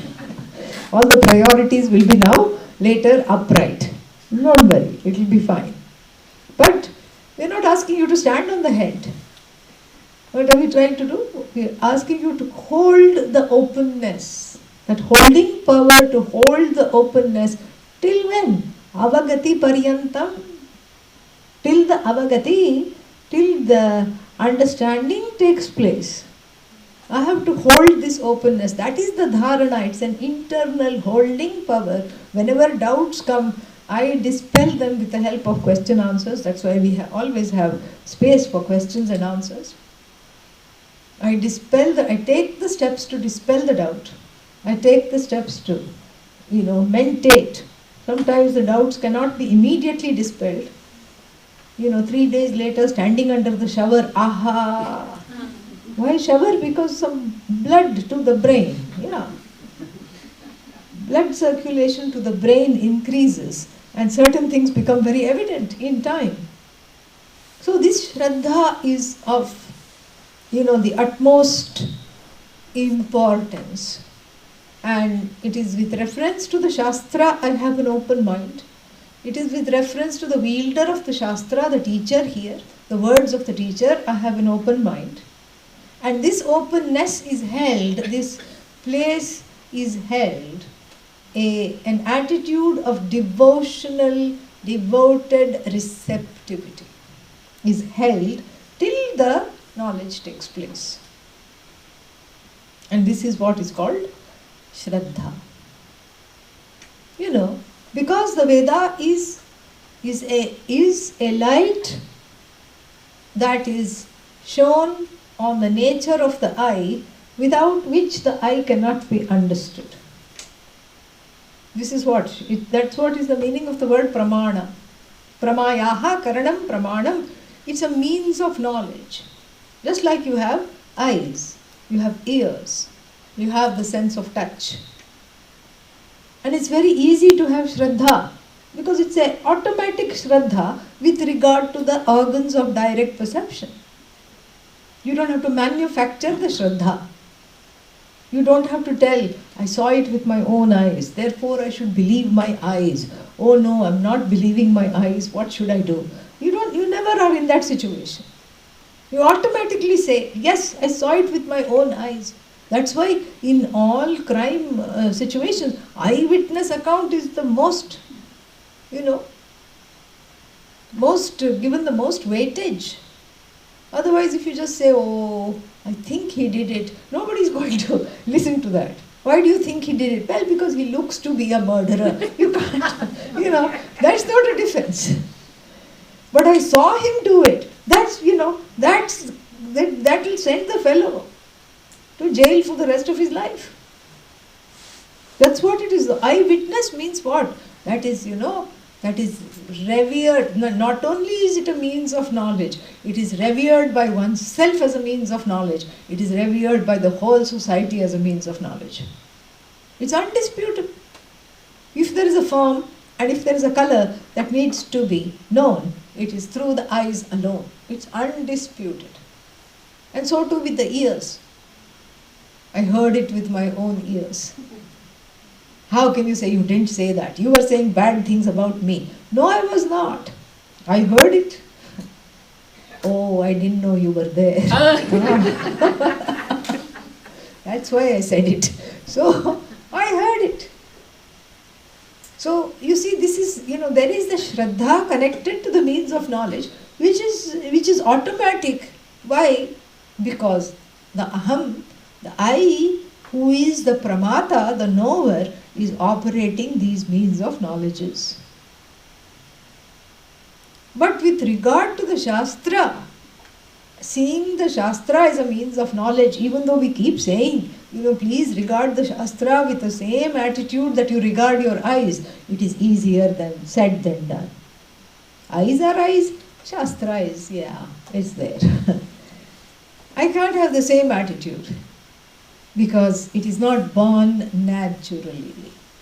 There are two reasons why this attitude has to be cultivated. First is it's not automatic. Because I have a pair of eyes and I, the ahankara, the ego, is sitting in the place of the discerner, the knower, I can say, I operate the eyes and yes, you are guilty. I can say that. Because I saw you doing that. And who is the person talking to? The cat the kitten that came and stole the milk. You are guilty because I saw you. Even though there is no evidence, it has licked all the whiskers. No evidence remains. But I saw you. And the kitten, if it can speak, it will say, but I had my eyes closed as I was lapping the milk. But I saw you. So it is undeniable. So I have Shraddha that backs the eyes. No problem at all to have Shraddha for the eyes. But to have Shraddha for the Shastra, a little more is needed to understand. And what is that little more needed to understand? What it is needed to understand, is that it is something that I want to know. And something that cannot be known any other way. This is what I have to understand. But it's nice of you to sit here and say it cannot be known any other way. This is one way of making sure that you are, all the Vedanta teachers are always employed, Because you have to say the Shastra needs a mouthpiece and the Vedanta teacher becomes a mouthpiece. Ye to bahut acha hai. This is fantastic. You keep yourself in the, employed. And you keep yourself saying these things so that, I'm not able to do this on my own. In fact, as I have said many times before, if there is a book called DIY Vedanta, don't buy it. There is no do it yourself. Because who is the one saying, I am a samsari, I suffer from pain, I suffer from sorrow, I suffer from uncertainty, I suffer from fear, I suffer from all kinds of problems with regard to, the Jagat, with regard to Ishvara. I am alienated from the whole, I am disconnected and I am sick of same old, same old, same old. Who is saying that? I, me the great, me not so great. And who is going to remove this? Who's going to say that this is really not the truth of yourself, not the ultimate truth of yourself? Who's going to say that? Me? How is that going to happen? Which you? Will the real you please stand up? The real you cannot stand up because the real you is buried under a mountain of wrong notions. That's why it cannot stand up. It cannot shine. Even though it is of the nature, a self-shining nature, it cannot come out because it is buried under a mountain of wrong notions. And this is what is the beauty of, Adi Shankara's introduction here. Because he says that, we are not talking of Atma Ajnanam at all. Atma Ajnanam means, I don't know myself. That's the last of our problems. That is the least of our problems. That one doesn't know oneself is the least of the problems. Even cat doesn't know itself. Dog doesn't know itself. Yeah. Monkey doesn't know itself. But we don't know ourselves. What's the difference? They don't complain. They don't complain. The human beings complain. That's the main difference. They don't complain. The ajnanam is there. The dog doesn't know it is actually God and the spelling should be changed. D-O-G to G-O-D. It doesn't know that. But it is happy being what it is. It doesn't say, I have a dog-eat life and it is terrible. It's a dog-eat-dog world. But I should be hopeful because every dog has its day. It doesn't, spend its time. All these dog metaphors are for us, not for the dog. Very interesting. Including the asana called down dog. Everything, everything dog-like in the language is for the human being.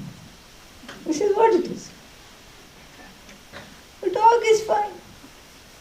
The dog doesn't need to do down dog. In fact, from the dog we have learned down dog. Dog is fine. As long as it's allowed to be, it's not complaining.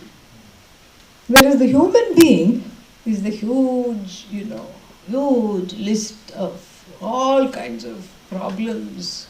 Oh no, this is terrible. When will I be free? Kathamaham Shanti Meshyami. When will I get Shanti? When will I have freedom? When will I have peace? When will this samsara go? What is this samsara? Where is it? Look around, The samsara is sitting next to me. And the person is of course referring to the spouse. And so samsara is sitting next to me means what? That means it is, it is mutual, it is reciprocal. Because the other spouse can also say, yeah, my samsara is also sitting next to me. You become the samsara for the significant other, and the significant other becomes samsara for you. In fact, in a number of, vernacular languages in India, samsara means spouse. Yeah, so sad. Yeah. I have come along with my samsara, they will say. Very interesting. And so, here, where is this samsara, No, I told you, it's already sitting next to me. Okay, we'll take away the samsara, all right? Tell the spouse to leave. Are you okay? No. Why? Because there is another piece of samsara. Where is that? It is the person sitting behind me. What's wrong with the person sitting behind you? Well, they have a know-it-all attitude. And just because they've been studying a little Vedanta and they can just throw around a few states, Adhyasa, few statements, Adhyasa, as though, rope snake, pot clay, and they think themselves too good to be true. It's a person sitting behind me. All right, take them out of the room. Let them, walk them out. Take them to the tea room. Let them have some chai along with your other samsara. Okay. And now are you okay? Well, no. Why? Well, I don't know. Something is missing. What is missing? The samsara. Now I'm lonely because I have no one to complain about and I have no one to complain to. This is the thing. This is what one guru advised one stressed out, what is that called? Some CEO of some company. And he went to the guru and he said, I've just had it. I can't handle it. I'm at the end of my rope. Not aropa, just rope. So, I'm at the end of my rope. Help.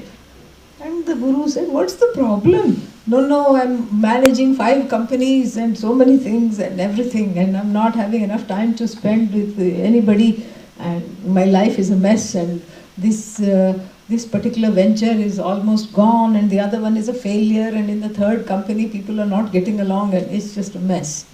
He says, no, just don't worry about it, Just go, take some time off. How do I do that? He didn't know that. The guru had to give him, relaxation 101 techniques. Go, where do you live? Okay, in this place. Is there some mountain? Yes, there is a small mountain. Okay, just, a small hill is there. Go sit on top of the hill and just relax. What do I do there? Enjoy solitude. Just breathe in and out. Very nice. So he's a very obedient Shishya. He does everything. And he says, hold all the meetings. Let's go. And he goes. And then what? Sits there. Breathes the deep air. Very nice. And all his bad days starts to go away from him. The fight he had with his wife, he's able to let go of. All in the first 3 minutes. Then he looks to the left, looks to the right. Takes out the phone from the pocket. Unfortunately, no service because it's on top of the hill, so he keeps, people keep going like this. He keeps going like that. And then what? Then he says, alas, this solitude is wonderful. It's only missing one thing, which is company. This is the conclusion he comes to, and then scales down the hill, and then business is as usual. So really speaking, where is this samsara? It's right in between these temples. Yeah, sanctified, in between the temples. Every day archana is done to it. Om samsaraya namaha, Om samsaraya namaha. Yeah, we give it poshanam, we give it toshanam. What is poshanam in English? Potion. Yeah, I'm sure it has come from push to nurture. Potion. Yeah, it takes guna. So po becomes poshanam, potion. So you give it potion. How do you give samsara potion? You validate it. How? By dwelling upon it. Yad bhavitam tad bhavati, somebody said. Whatever one dwells upon, it comes to be. So samsara is just thoughts? Yes. It's in the form of thoughts. You can't say it's just thoughts. It expresses itself in the form of thoughts. But what is that it that expresses itself in the form of thoughts? That it refers to two things. One is atma ajnanam, not knowing the truth of who I am, and then, therefore, coming to wrong conclusions about the I. So the it is actually they. It's twofold. Like I said, the dog has ajnana. You also have ajnanam as a human being. One has ajnana. But the difference is what? The human being is free enough to make this ajnanam into something else. Ajnanam plus cherry on top. Ajnanam plus icing. Yeah. What is this icing? Because unlike the dog, I have full free will. The human being has, the free will is total, complete. One is free enough to know that one doesn't know oneself, and one is free enough to come to wrong conclusions about the nature of that self, which one doesn't know. Here is where it's ajnanam with a twist, because the dog and the cat don't have this problem. Not at all. The cat doesn't say, I have a bad name. Everybody thinks I'm sly. Even burglars are named cat burglars. This is not right. It doesn't say that. I need to remove this wrong perception. I need to start a movement. And what am I doing? I have no, I have no motivation. No longer should I be catatonic. I should start this movement. All cats, save your reputation. Let's save our names from all these wrong associations. It doesn't need to do that. But the human being cannot stand ignorance, because that ignorance is a very costly mistake which leads one to not stand oneself. I hate myself is the byproduct of ajnanam. Self-loath, self-judgment, self-critique, fear centered on the self. All kinds of problems centered on the self. And therefore, now you see why Shraddha becomes so important, because how to remove this? No, I just have to think positively. How are you going to think positively? I'm going to say, I am wonderful. Try. Did it work? Well, it worked for a little bit. After that, what happened? Samsara overpowered. That's what happens. Because the moola, avidya, the root is not addressed. When the root is addressed, then all this, having a say over the thoughts, all these things make much more sense. But when the root is not addressed, we are just sort of it's like putting a band-aid on the Grand Canyon and hoping it will come together. It won't, because the crack is from the root, which is where this has to be understood. So therefore, I am not okay is the universal and general conclusion of all human beings. This is a specific human prasada. It is not for anyone else. I am not okay.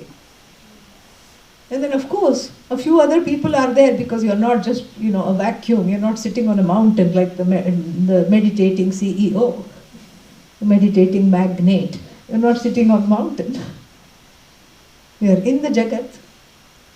And naturally, you're curious, you look around, and then you see the next person, and then immediately what happens? The feeling of self-lack, a lack centered on the self, a feeling of self-loath only increases. I wish I had that person's life. Look at them, they are successful in everything they do.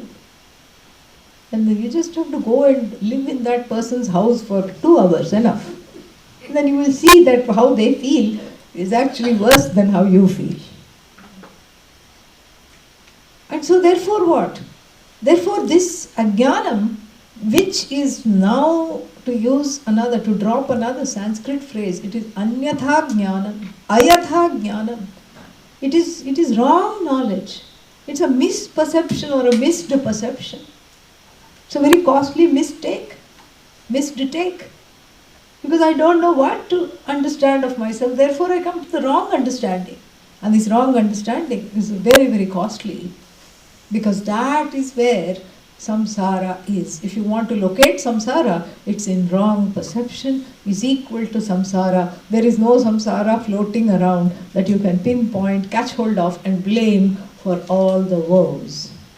And by the time we get qualified to study the Brahma Sutra, the finger should not be pointing anywhere there, purastat in front, paschyatat behind, adhastat below, uparishtat above. It should not be pointing anywhere. Uparishtat means sometimes people say it's God's fault. Why do you have to point above? Especially when you're a Vedantin and Bhagavan is everywhere, it doesn't matter, but people have this habit. So the finger should stop pointing anywhere outside of yourself, and the finger should stop pointing here as well. This is the qualification to study Brahma Sutra. Stop blaming everyone else, everything else, including the horoscope. Yeah, Shani is always in the wrong house, because that's what it is. Yeah. Shukra is affected. Shukra means Venus, money making. Yeah. Venus is afflicted. Why? That's how it is. It's karma. And then the sun, of course, is overshadowed. Sun means fame, career, all these things. And the moon has gone to the dogs. It's just, in the horoscope, the moon is always worth howling at, that's all. Wailing at, because moon means emotional stability. And if that's afflict, you can tell. In fact, if you look at the chart, you can tell, okay, this person is a little iffy, given to anger, all this is available. But that's how it is. You can't change that, this is how it is, but you can overcome that. You can't change the circumstances of your birth. You can't change perhaps the economic circumstances of your life. No matter how you try, you can't change the social circumstances, the community, the society where you live. What can you change? You can change the way in which you view all of them. This is the headstand that I was talking about. We are accomplishing it now. Yeah. But don't worry, you are in a supported inversion. It's not a free for all, you're slowly being tilted. Yeah. This is what it is.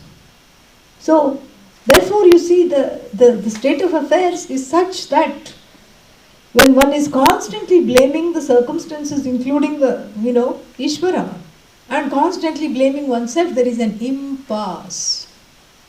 And this impasse cannot be resolved until there is Shraddha, until there is a devotional receptivity, because after being around in the world for a number of years, whatever one's age may be, one starts to see the futility of what? Trying to right this situation and become all right. You cannot become all right. How are you going to become all right? Well, I have a few ideas. What are they? I'm going to get a better job. But still, it's not the best job, correct? What is the best job? Not having a job, not needing to have a job. That's the best job. I want to get a better house. Okay, get a better house, And then what? For a while, one is busy, one is happy, one is, buying furniture, one is redecorating, remodeling. There is a makeover. And then what?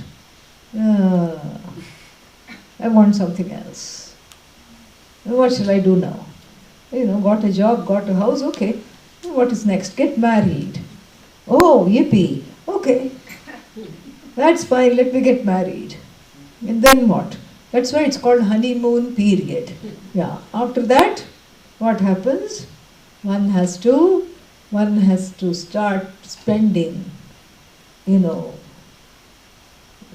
what's that? Restless times wondering if this was a mistake. Why did I get married to this person? Maybe there is somebody else out there more suited, better suited for me. In America, options are there. Lots of options are there. It doesn't matter. You don't like it, you leave. In India, we say, you can leave, no problem, but know that whatever you find next, if the karma is not, worked through, you'll get the same person in a new body. Equally controlling, narcissistic, fearful, whatever it is. Passive, what is that word? Passive aggressive. That was what the first partner was. When the person said, okay, this is not okay, I'm going for the next one. And the next one seemed very different, but underneath the same issues. Same thing with the job. You find one job and you say, oh, this is too much. I'm going to change the job. And then what happens? The boss is different, but equally controlling. This is what the whole thing is. And I went once to give satsang in somebody's house, new house. They had asked me to come and bless the house and talk there. And they lived so far away. This was somewhere in Colorado. So difficult to reach. I said, what's wrong? Why are you here? Because I knew both of them had very busy lives in the city. And they said, well, we were in the city. We were in Denver, but we moved. Why? Because we had a neighbor who was very interested in remodeling all the time. Duck, duck, duck, duck, duck, drrr, all the time noises.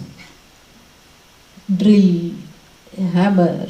He was building something all the time. He built one ante-room, then he remodeled the deck, and then he had some other thing, then he remodeled the kitchen. He was always doing something. They were always doing something. We could not sleep, we could not have anything. We got sick of it. And here we are in the new house. So they chose a development that had no houses. They were the first one to buy the lot.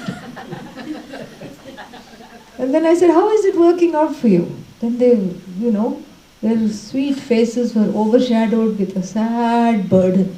I said, what happened? Well, the lot next to us, after our house was built, somebody bought right next to us. And we tried to dissuade them. We said, go here, big property, big area. They said, no, we want safety and you seem like such a nice family. We want to be right next to you. And now they are building their house. Duck, duck, duck, duck. Karma bites and doesn't let go. This is what it is. So, after seeing that all this has no solution, really, I mean, the solution is an as though solution, because once the solution is there, then the solution becomes the problem. And then the problem becomes the solution, and the solution becomes the problem. Where am I to go? That is when the Vedanta and Brahma Sutra start to look like an interesting possibility. Because one has pressed the pause button on the usual state of affairs. Action, reaction, action, reaction, action, reaction, more reaction, and then react to the reaction, and then more action, and then I didn't like what came, so more action and more reaction. And then one's head is spinning, one is sick of life, and then what? Slowly one wakes up and says, is there something else? That's when the Shraddha is a possibility, because the inability to come out of this situation. Coming out of this situation is called moksha, and that can be only accomplished by a virtual headstand, by not, attempting to change the state of affairs, but by seeing that I am not afflicted by this state of affairs or any state of affairs. By aligning my drishti with the drishti, the vision of the Shastra, the teaching. So the teaching now has an important place in my life. Before it was something I dabbled in out of a kind of a happy curiosity. Oh, there is such a thing called moksha, and it is right alongside, in priority, next to mocha from Starbucks. Yeah. Sounds similar. Maybe I can replace mocha for moksha. In fact, that's what one has done. Yeah. That's what one has done for many, many, many, many lifetimes. Even before the drink called mocha, espresso was there. There were some other things always there, starting with soma juice. One has drowned the sorrows in many a beverage. Been there, done that. Everything has been there, done that. Vacation, been there, done that. No, I have not seen the pyramids. Been there, done that. In some other life. If not the pyramids, you've gone to the desert. Go to Arizona, enough. Been there, done that. Look at some sand dunes, come back. Been there, done that. I want to see the ocean. Yeah, been there, done that. All ocean is the same ocean. In fact, it's the notion of the ocean you want. Yeah, it's not the ocean. Ocean is right here. No, but still I want to go somewhere. I've been there, done that. I want to go to the mountain. Mountains are also here. You just drive anywhere in the Bay Area, you see mountains. No, but this is really going into the mountains. Been there, done that. One mountain you've seen, it's the same as all other mountains. So now everybody knows that the vacation is the same, really. Despite all the glossy brochures and the glossy websites, all these things. It's all the same. Because even going to some place, some exotic place, which is high and far away, Swiss Alps, one can feel alpa. Yeah. What is alpa? Small, tiny. In the great grand Alps, I feel alpa because I carry on the alpatvam, life after life, without any baggage charges. Yeah. From one life to another, you carry this alpatvam. Without any excess baggage is not charged. You carry all the desires, you carry all the wrong notions, life after life after life. And so everything is a deja vu, a vacation has been there, done that. And that's why some bright person thought about this concept called staycation. Yeah, what is staycation? You turn all the blinds down. In your own house, you turn off all the lights. In your own house, you live like a thief, pretending to not be there. This happened actually, it came in the news some time back, that this couple thought, let's have a 1 week staycation. And so they turned off all the lights and then they were prowling around in their own house. But unfortunately, they belonged to a homeowner association which had a very strict neighborhood watch. And the neighbors called the police because they saw some light somewhere and they saw some shadows, and they had told everybody they are going on vacation. Yeah, that's the whole idea of staycation. You should tell people you're going, but you should not go. Yeah, and then they called the police. This is what happened. And so the people were apprehended in their own house, pretending to not be there while being there. In a way, staycation is good. I mean, if you don't go through all this, rigmarole of pretending you're not there, you just tell people, okay, I'm not answering the door or whatever. It's kind of nice. You stay put, have some time. That's kind of nice. So vacation, check, been there, done that. Staycation, check, been there, done that. Marriage, check, check, check, check, check. Yeah, been there, done that 5 times. Yeah. Each time in the marriage vows, it is like, this time it is forever. Check, check, check, check, check, check, check, check, check. Been there, done that, been there, done that, been there, done that, been there, done that. But still, this problem of self-non-acceptance is not going away. What to do? Kya kare? And that is where the Shastra starts to shine. Shastra becomes Shasta. Shasta means teacher. That's why, this Mount Shasta is very special. It's the teacher. Really. Very ancient, very powerful.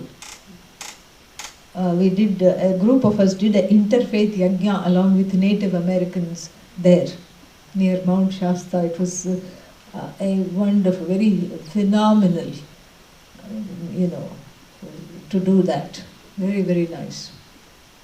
The energetics of the place, something about the electromagnetic grid there is very, very conducive to spiritual, growth. Shasta, teacher. Shasanat trayate iti shastram. That which protects by teaching. Protects what? That you from yourself. It protects. That is the vyutpatti, the derivation of the word shastra. Shasanat trayate iti shastram. So the Shastra is the Shasta. Finally, I have to look at this as a means of knowledge. That is why I said it doesn't come naturally. The Shraddha comes when the desperation is at an all-time high. Shraddha starts to come very easily. If it's not at an all-time high, pray for Shraddha or pray for certain circumstances to come in your life so that Shraddha is accelerated. Shraddha has to be cultivated. Because, the second reason why Shraddha is difficult. The first reason I already told, because it is not belonging to you. You are not the operator of the means of knowledge. That's the first reason. And that's the second reason. You're not operating the means of knowledge. The first reason is it's not like all these, these ways of knowing that are attached to the body-mind complex, with which you have an eye sense associated with. My eyes. You don't have that here with my Shastra. Even though you can cultivate that. The second reason is because while you operate the means of knowledge called eyes, etc., you don't operate the means of knowledge called Shastra. You prayerfully ask for it to be revealed to you. There's a big difference. That's where the receptivity comes. Who are you to operate the Shastra? I'm going to operate Tattvamasi and see how it applies to me. What's going to come out of it? Nothing. Just mentation, just argumentation. Nothing is going to happen. And therefore what? I have to pray for the Shastra to reveal herself to me. Kathopanishad puts it beautifully. Nayam atma pravachanena labhyaha na medhaya na bahuna shrutena. This Atma is not got, by attending pravachans. OMG, what are we doing here? Isn't this the pravachan? Means discourses. Discourses means what? Like a person who is coming with a idle curiosity or with a feeling, I'm going to master this right away. I'm going to master Brahman as an object, and this Brahman, which is myself, I'm going to master as an object, returns abjectly disappointed. Returns empty-handed. So therefore it doesn't work. So attending discourses from the standpoint of let this reveal to me, is a different way that already brings in Shraddha. So, pravachanena lalabhyaha, the Atma is not an object which is the content of the discourses. The Atma is you that is revealed by dispelling all other interpretations of the self that one may have acquired. Na medhaya, not by intellection. Atma is Satchidananda. Sat means existence. Chit means what? What shall we say Chit means? Chit, knowledge. And then, what is Ananda? People say bliss with a capital B. So I am existence, knowledge, supreme bliss. And what did you understand? Are you better off? Is the samsara gone? Say no, come on, so we can move on. Is the samsara gone? No. That's why you can't be in charge of this knowledge. When you give up, the knowledge starts to work. And that giving up is an important aspect of gaining the Shraddha. That's the two reasons why it is difficult. And then I'll tell you a reason why it is necessary. Shraddha is necessary because what we are talking about is freedom from samsara. Moksha. And moksha means what? Freedom. Freedom from what? From the notion that I am a wanting person, from the notion that I am incomplete, from the notion that I am not okay. That is where the freedom is being sought, correct? And when I know that the Shastra alone can give me this freedom, how? By knowledge. So this moksha and knowledge are connected.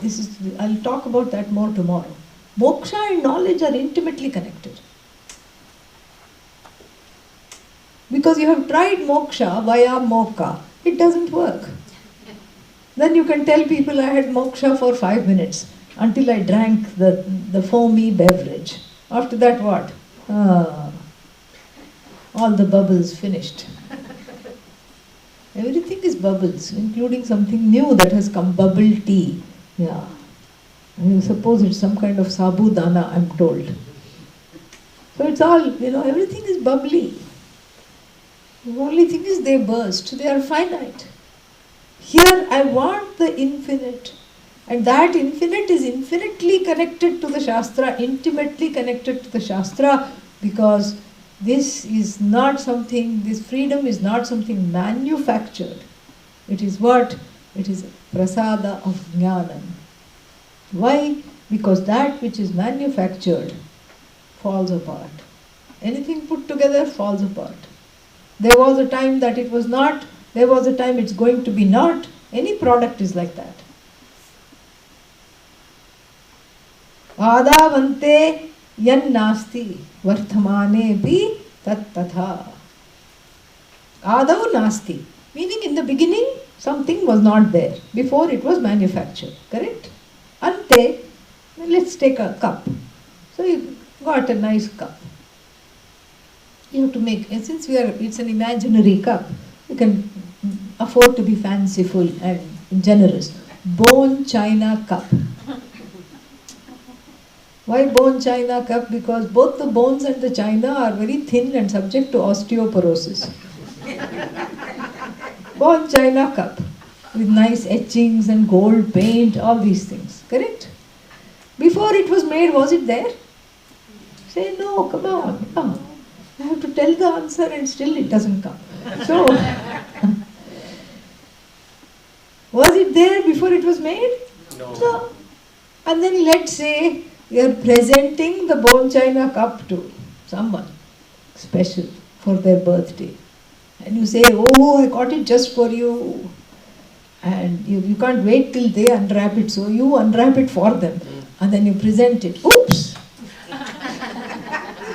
Crash. Then what happened? Ante, in the end. Is it here now? No. It is there in the form of shards, clay and all. Don't get all Vedantin on me. I don't need that. Now we are talking of Vyavaharik examples. Is the cup there? No. Was the cup there before? No. Is the cup there later, after its end? No. So Adau Nasti, Ante Nasti, Vartamane means right now it is there means what? It is as good as not there. It's as good as not there. Everything is like that. Everything is like that, and that understanding this alone has to make us jnana bhimukha, revert towards knowledge. Because anything that is manufactured has a date of beginning, has an ending date, and it has an expiration date, it has a shelf life. And therefore, it is not something, Satchidananda is not something that is manufactured, because then it will become limited, finite like the cup. Then you wait and wonder, when will this supreme existence, knowledge, whatever we call it, when is this going to break? That's what we are going to wonder, because anything that's put together is going to fall apart. Anything that's objectifiable is not you. These are our two, things, bread and butter of Vedanta. These two things have to be understood. And it's a cognitive headstand where I reverse my thinking, where I reverse my orientation towards seeing that what is it that I want, whatever it is that I want to see is not an object, is the truth of myself that can be revealed by the Shastra alone. This this is the Shastraika Buddhi, Eka Buddhi, one Buddhi towards the Shastra, towards seeing the Shastra as illumining the truth of I. This is what has to be cultivated. And when this is cultivated, what happens is that then one gets ready to understand the Brahma Sutra. Still a few more things are there in the introduction. I will take it up tomorrow, and then we will start looking at this concept, this brilliant concept introduced by Adi Shankara called Adhyasa. I will say the closing prayer, a small change in the schedule. What I thought was, instead of breaking now and then coming back for Q&A, we'll just have Q&A right now itself, and then we can break. And then we'll just come back tomorrow. Is that okay with everyone? Yes. Om Purnamadah Purnamidam Purnat Purnamudachyate Purnasya Purnamadaya Purnameva Vashishyate. Om Shanti Shanti Harihi Om Shri Gurubhyo Namaha Harihi Om. Questions? Kanji, tell me. So I have a question from toward the end. You said moksha comes from the knowledge, from realizing the truth about yourself, realizing that you never were, you always have been, and then just removing the misconcept of who am I, my incompleteness, inadequacy, and the fact that I'm happy. So that once you kind of realize that that's not your natural self, that's what moksha comes from. So that's kind of different from maybe previously our understanding of moksha, and maybe it's incorrect, of being liberated from a cycle of rebirth and birth. No, it's not incorrect. Because they are not in, I'll just repeat the question for the people online. If moksha is freedom from samsara, then, previously we had understood moksha as redemption from the cycle of birth and rebirth and all these things. They are not in competition or in contradiction. I'll tell you why. Because this one life we are not concerned about at all. Because this bandha, this notion of bondage, as I said, is chasing life after life after life. It is there all the time. But we are not bothered about rebirth, because this birth itself we cannot handle. This life itself we cannot handle. Let us learn to be free in this life. And then when you are free in this life, the cause for the birth into another life goes away. Because it's the root cause of birth is ajnanam. When the ajnanam goes away, the next life also goes away. So it's not in contradiction. But we are not focusing on cessation of rebirth. Who cares? Who knows? And why should we worry about next life when all we want is Jivan Mukti? While living, I should be free. And then if Bhagavan decides I have to be born, okay, let me be born, no big deal.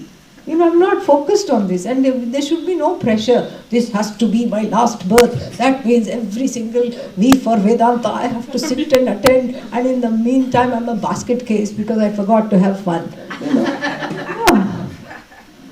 It's very boring. You cannot approach Vedanta with that kind of catch and kill mentality. Yeah. You relax into the teaching.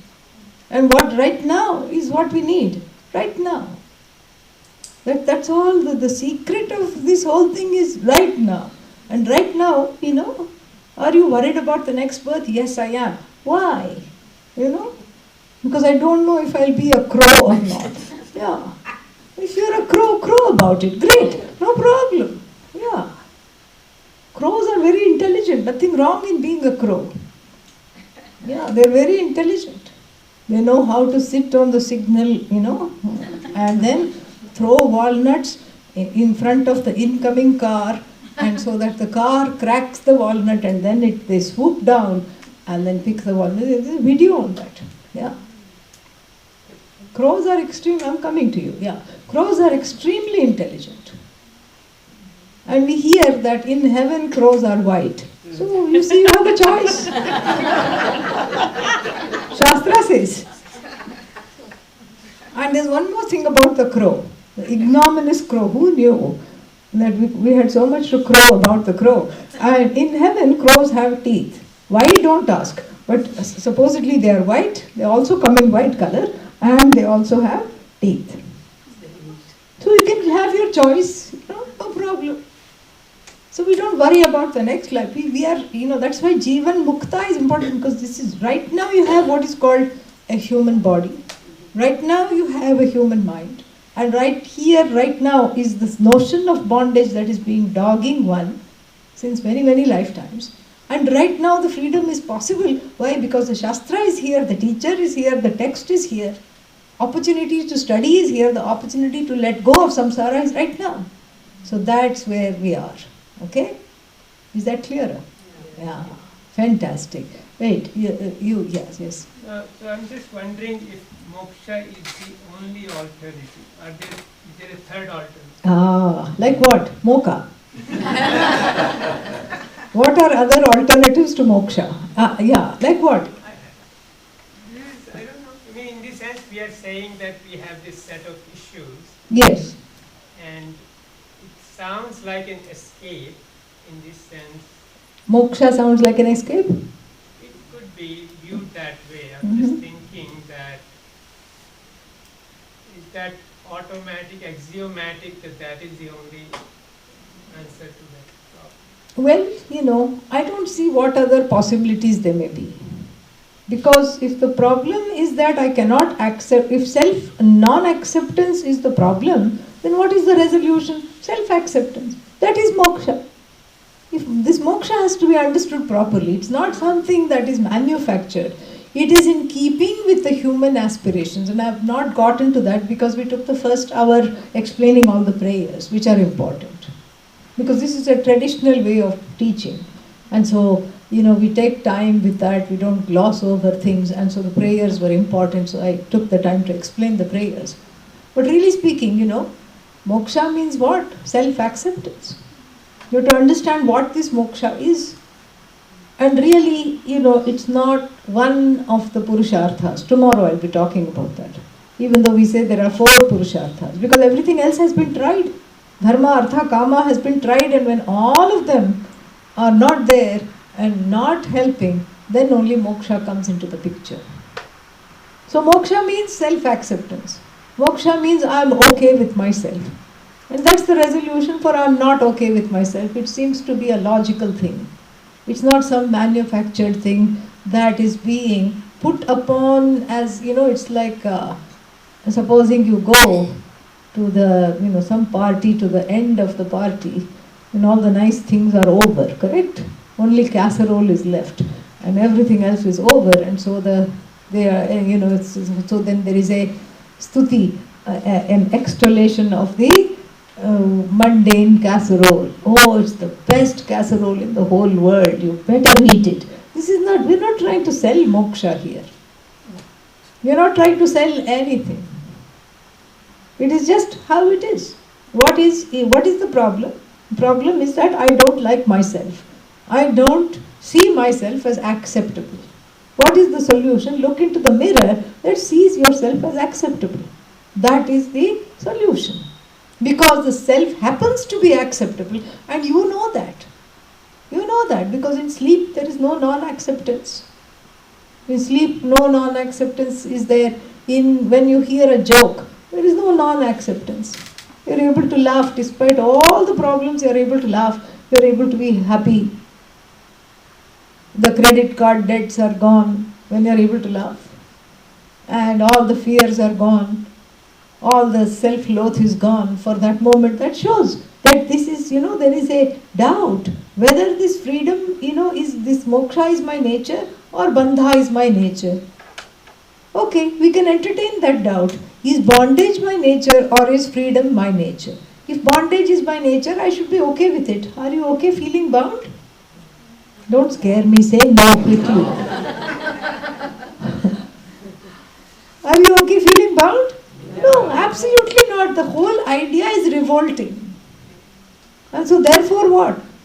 Are you okay feeling free? Yes. So that must be my nature. This is how to see. This is, little bit of yukti, little bit of logic, little bit of experience. Everything is used. Because moksha is what I already am, which is really what I want to be, which I am, which I don't know I am. That is what moksha is. It's not something that we are manufacturing because Vedanta has to look good and, we are kind of keeping the tradition going by selling moksha with some icing on top. No, it is you. And that is what we'll talk about more tomorrow. Yeah. One more question from there, was there? I just wanted to say, just Swamiji always used to say, it's an unverifiable belief. So rebirth, who really knows? Exactly, that's what I said. If I'm supposed to be born again, it doesn't matter. But the whole point is we are on the right track. That's what it is. Yeah. Additional question on what we just discussed. Yeah. Is it possible that we've been in this quest for several lifetimes? Yes, absolutely. And it continues till you really gain it? Yes, it continues. And that's why when you sit in the Vedanta class, you feel I have been here. Somehow it is so familiar. And this is what famous Arjuna's question in the 6th chapter of the Bhagavad Gita.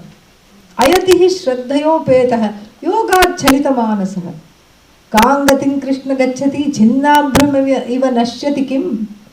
He says the person who is full of shraddha, which we talked about, but little lazy, didn't do enough work, didn't attend enough classes, or attended the retreats, chalta hai, okay, maybe, went off into a daydream, sitting right in front of the teacher. And then what?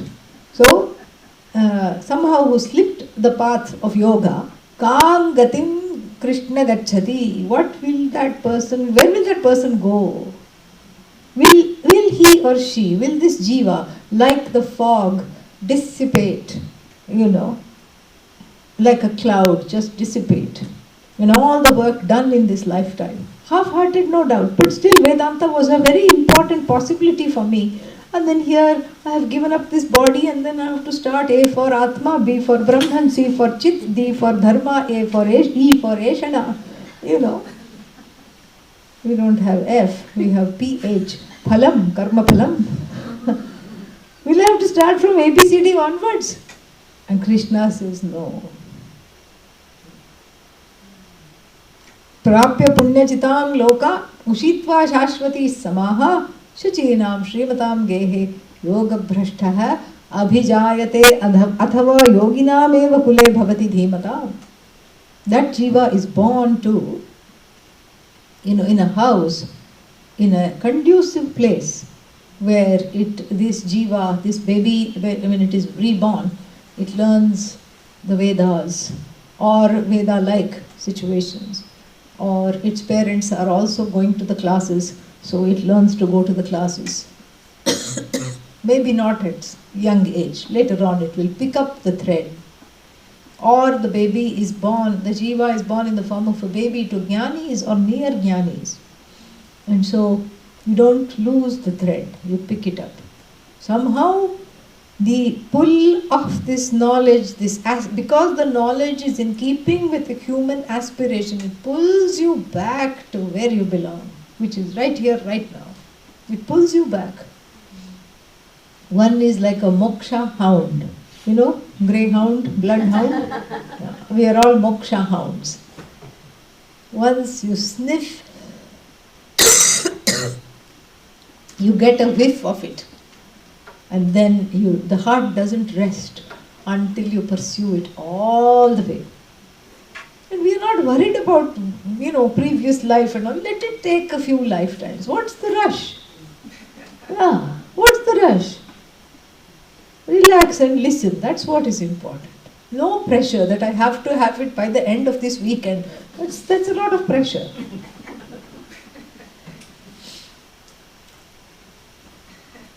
Aur kya? What else?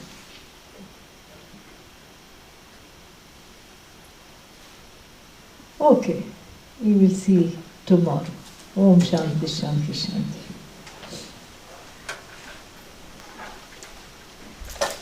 Wait, there is one question online. I think, what is that? How does our sadhana, this is Prashanti from Yogaville, how does this sadhana help us with Shraddha? Patanjali recommends Adhyasa and Vairagya. Yeah, that is taken from Gita alone. Abhyasena tu kaunteya vairagyena chagrihyate. Do these take us to faith, to the end of our ignorance? Yes, sadhana helps with Shraddha, because Shraddha is something that is cultivated, and so you're absolutely right. And she also says, I spend a lot of time in asana, pranayama, meditation, study and service. Is this all going to help me end my ignorance? Asana, pranayama, meditation, service is going to help you get to the place of wanting to study and helping the study to shine the light of the truth upon you. So those are not sadhanas on par, because for Atmajnanam, Shravanam eva mukhya sadhanam. Shravanam is the primary sadhana, listening to the teachings. So all other sadhanas is to perfect the Shravanam, to be able to sit and Shravanam. Yes, it creates the right conditions conducive for the study. Thank you. Om.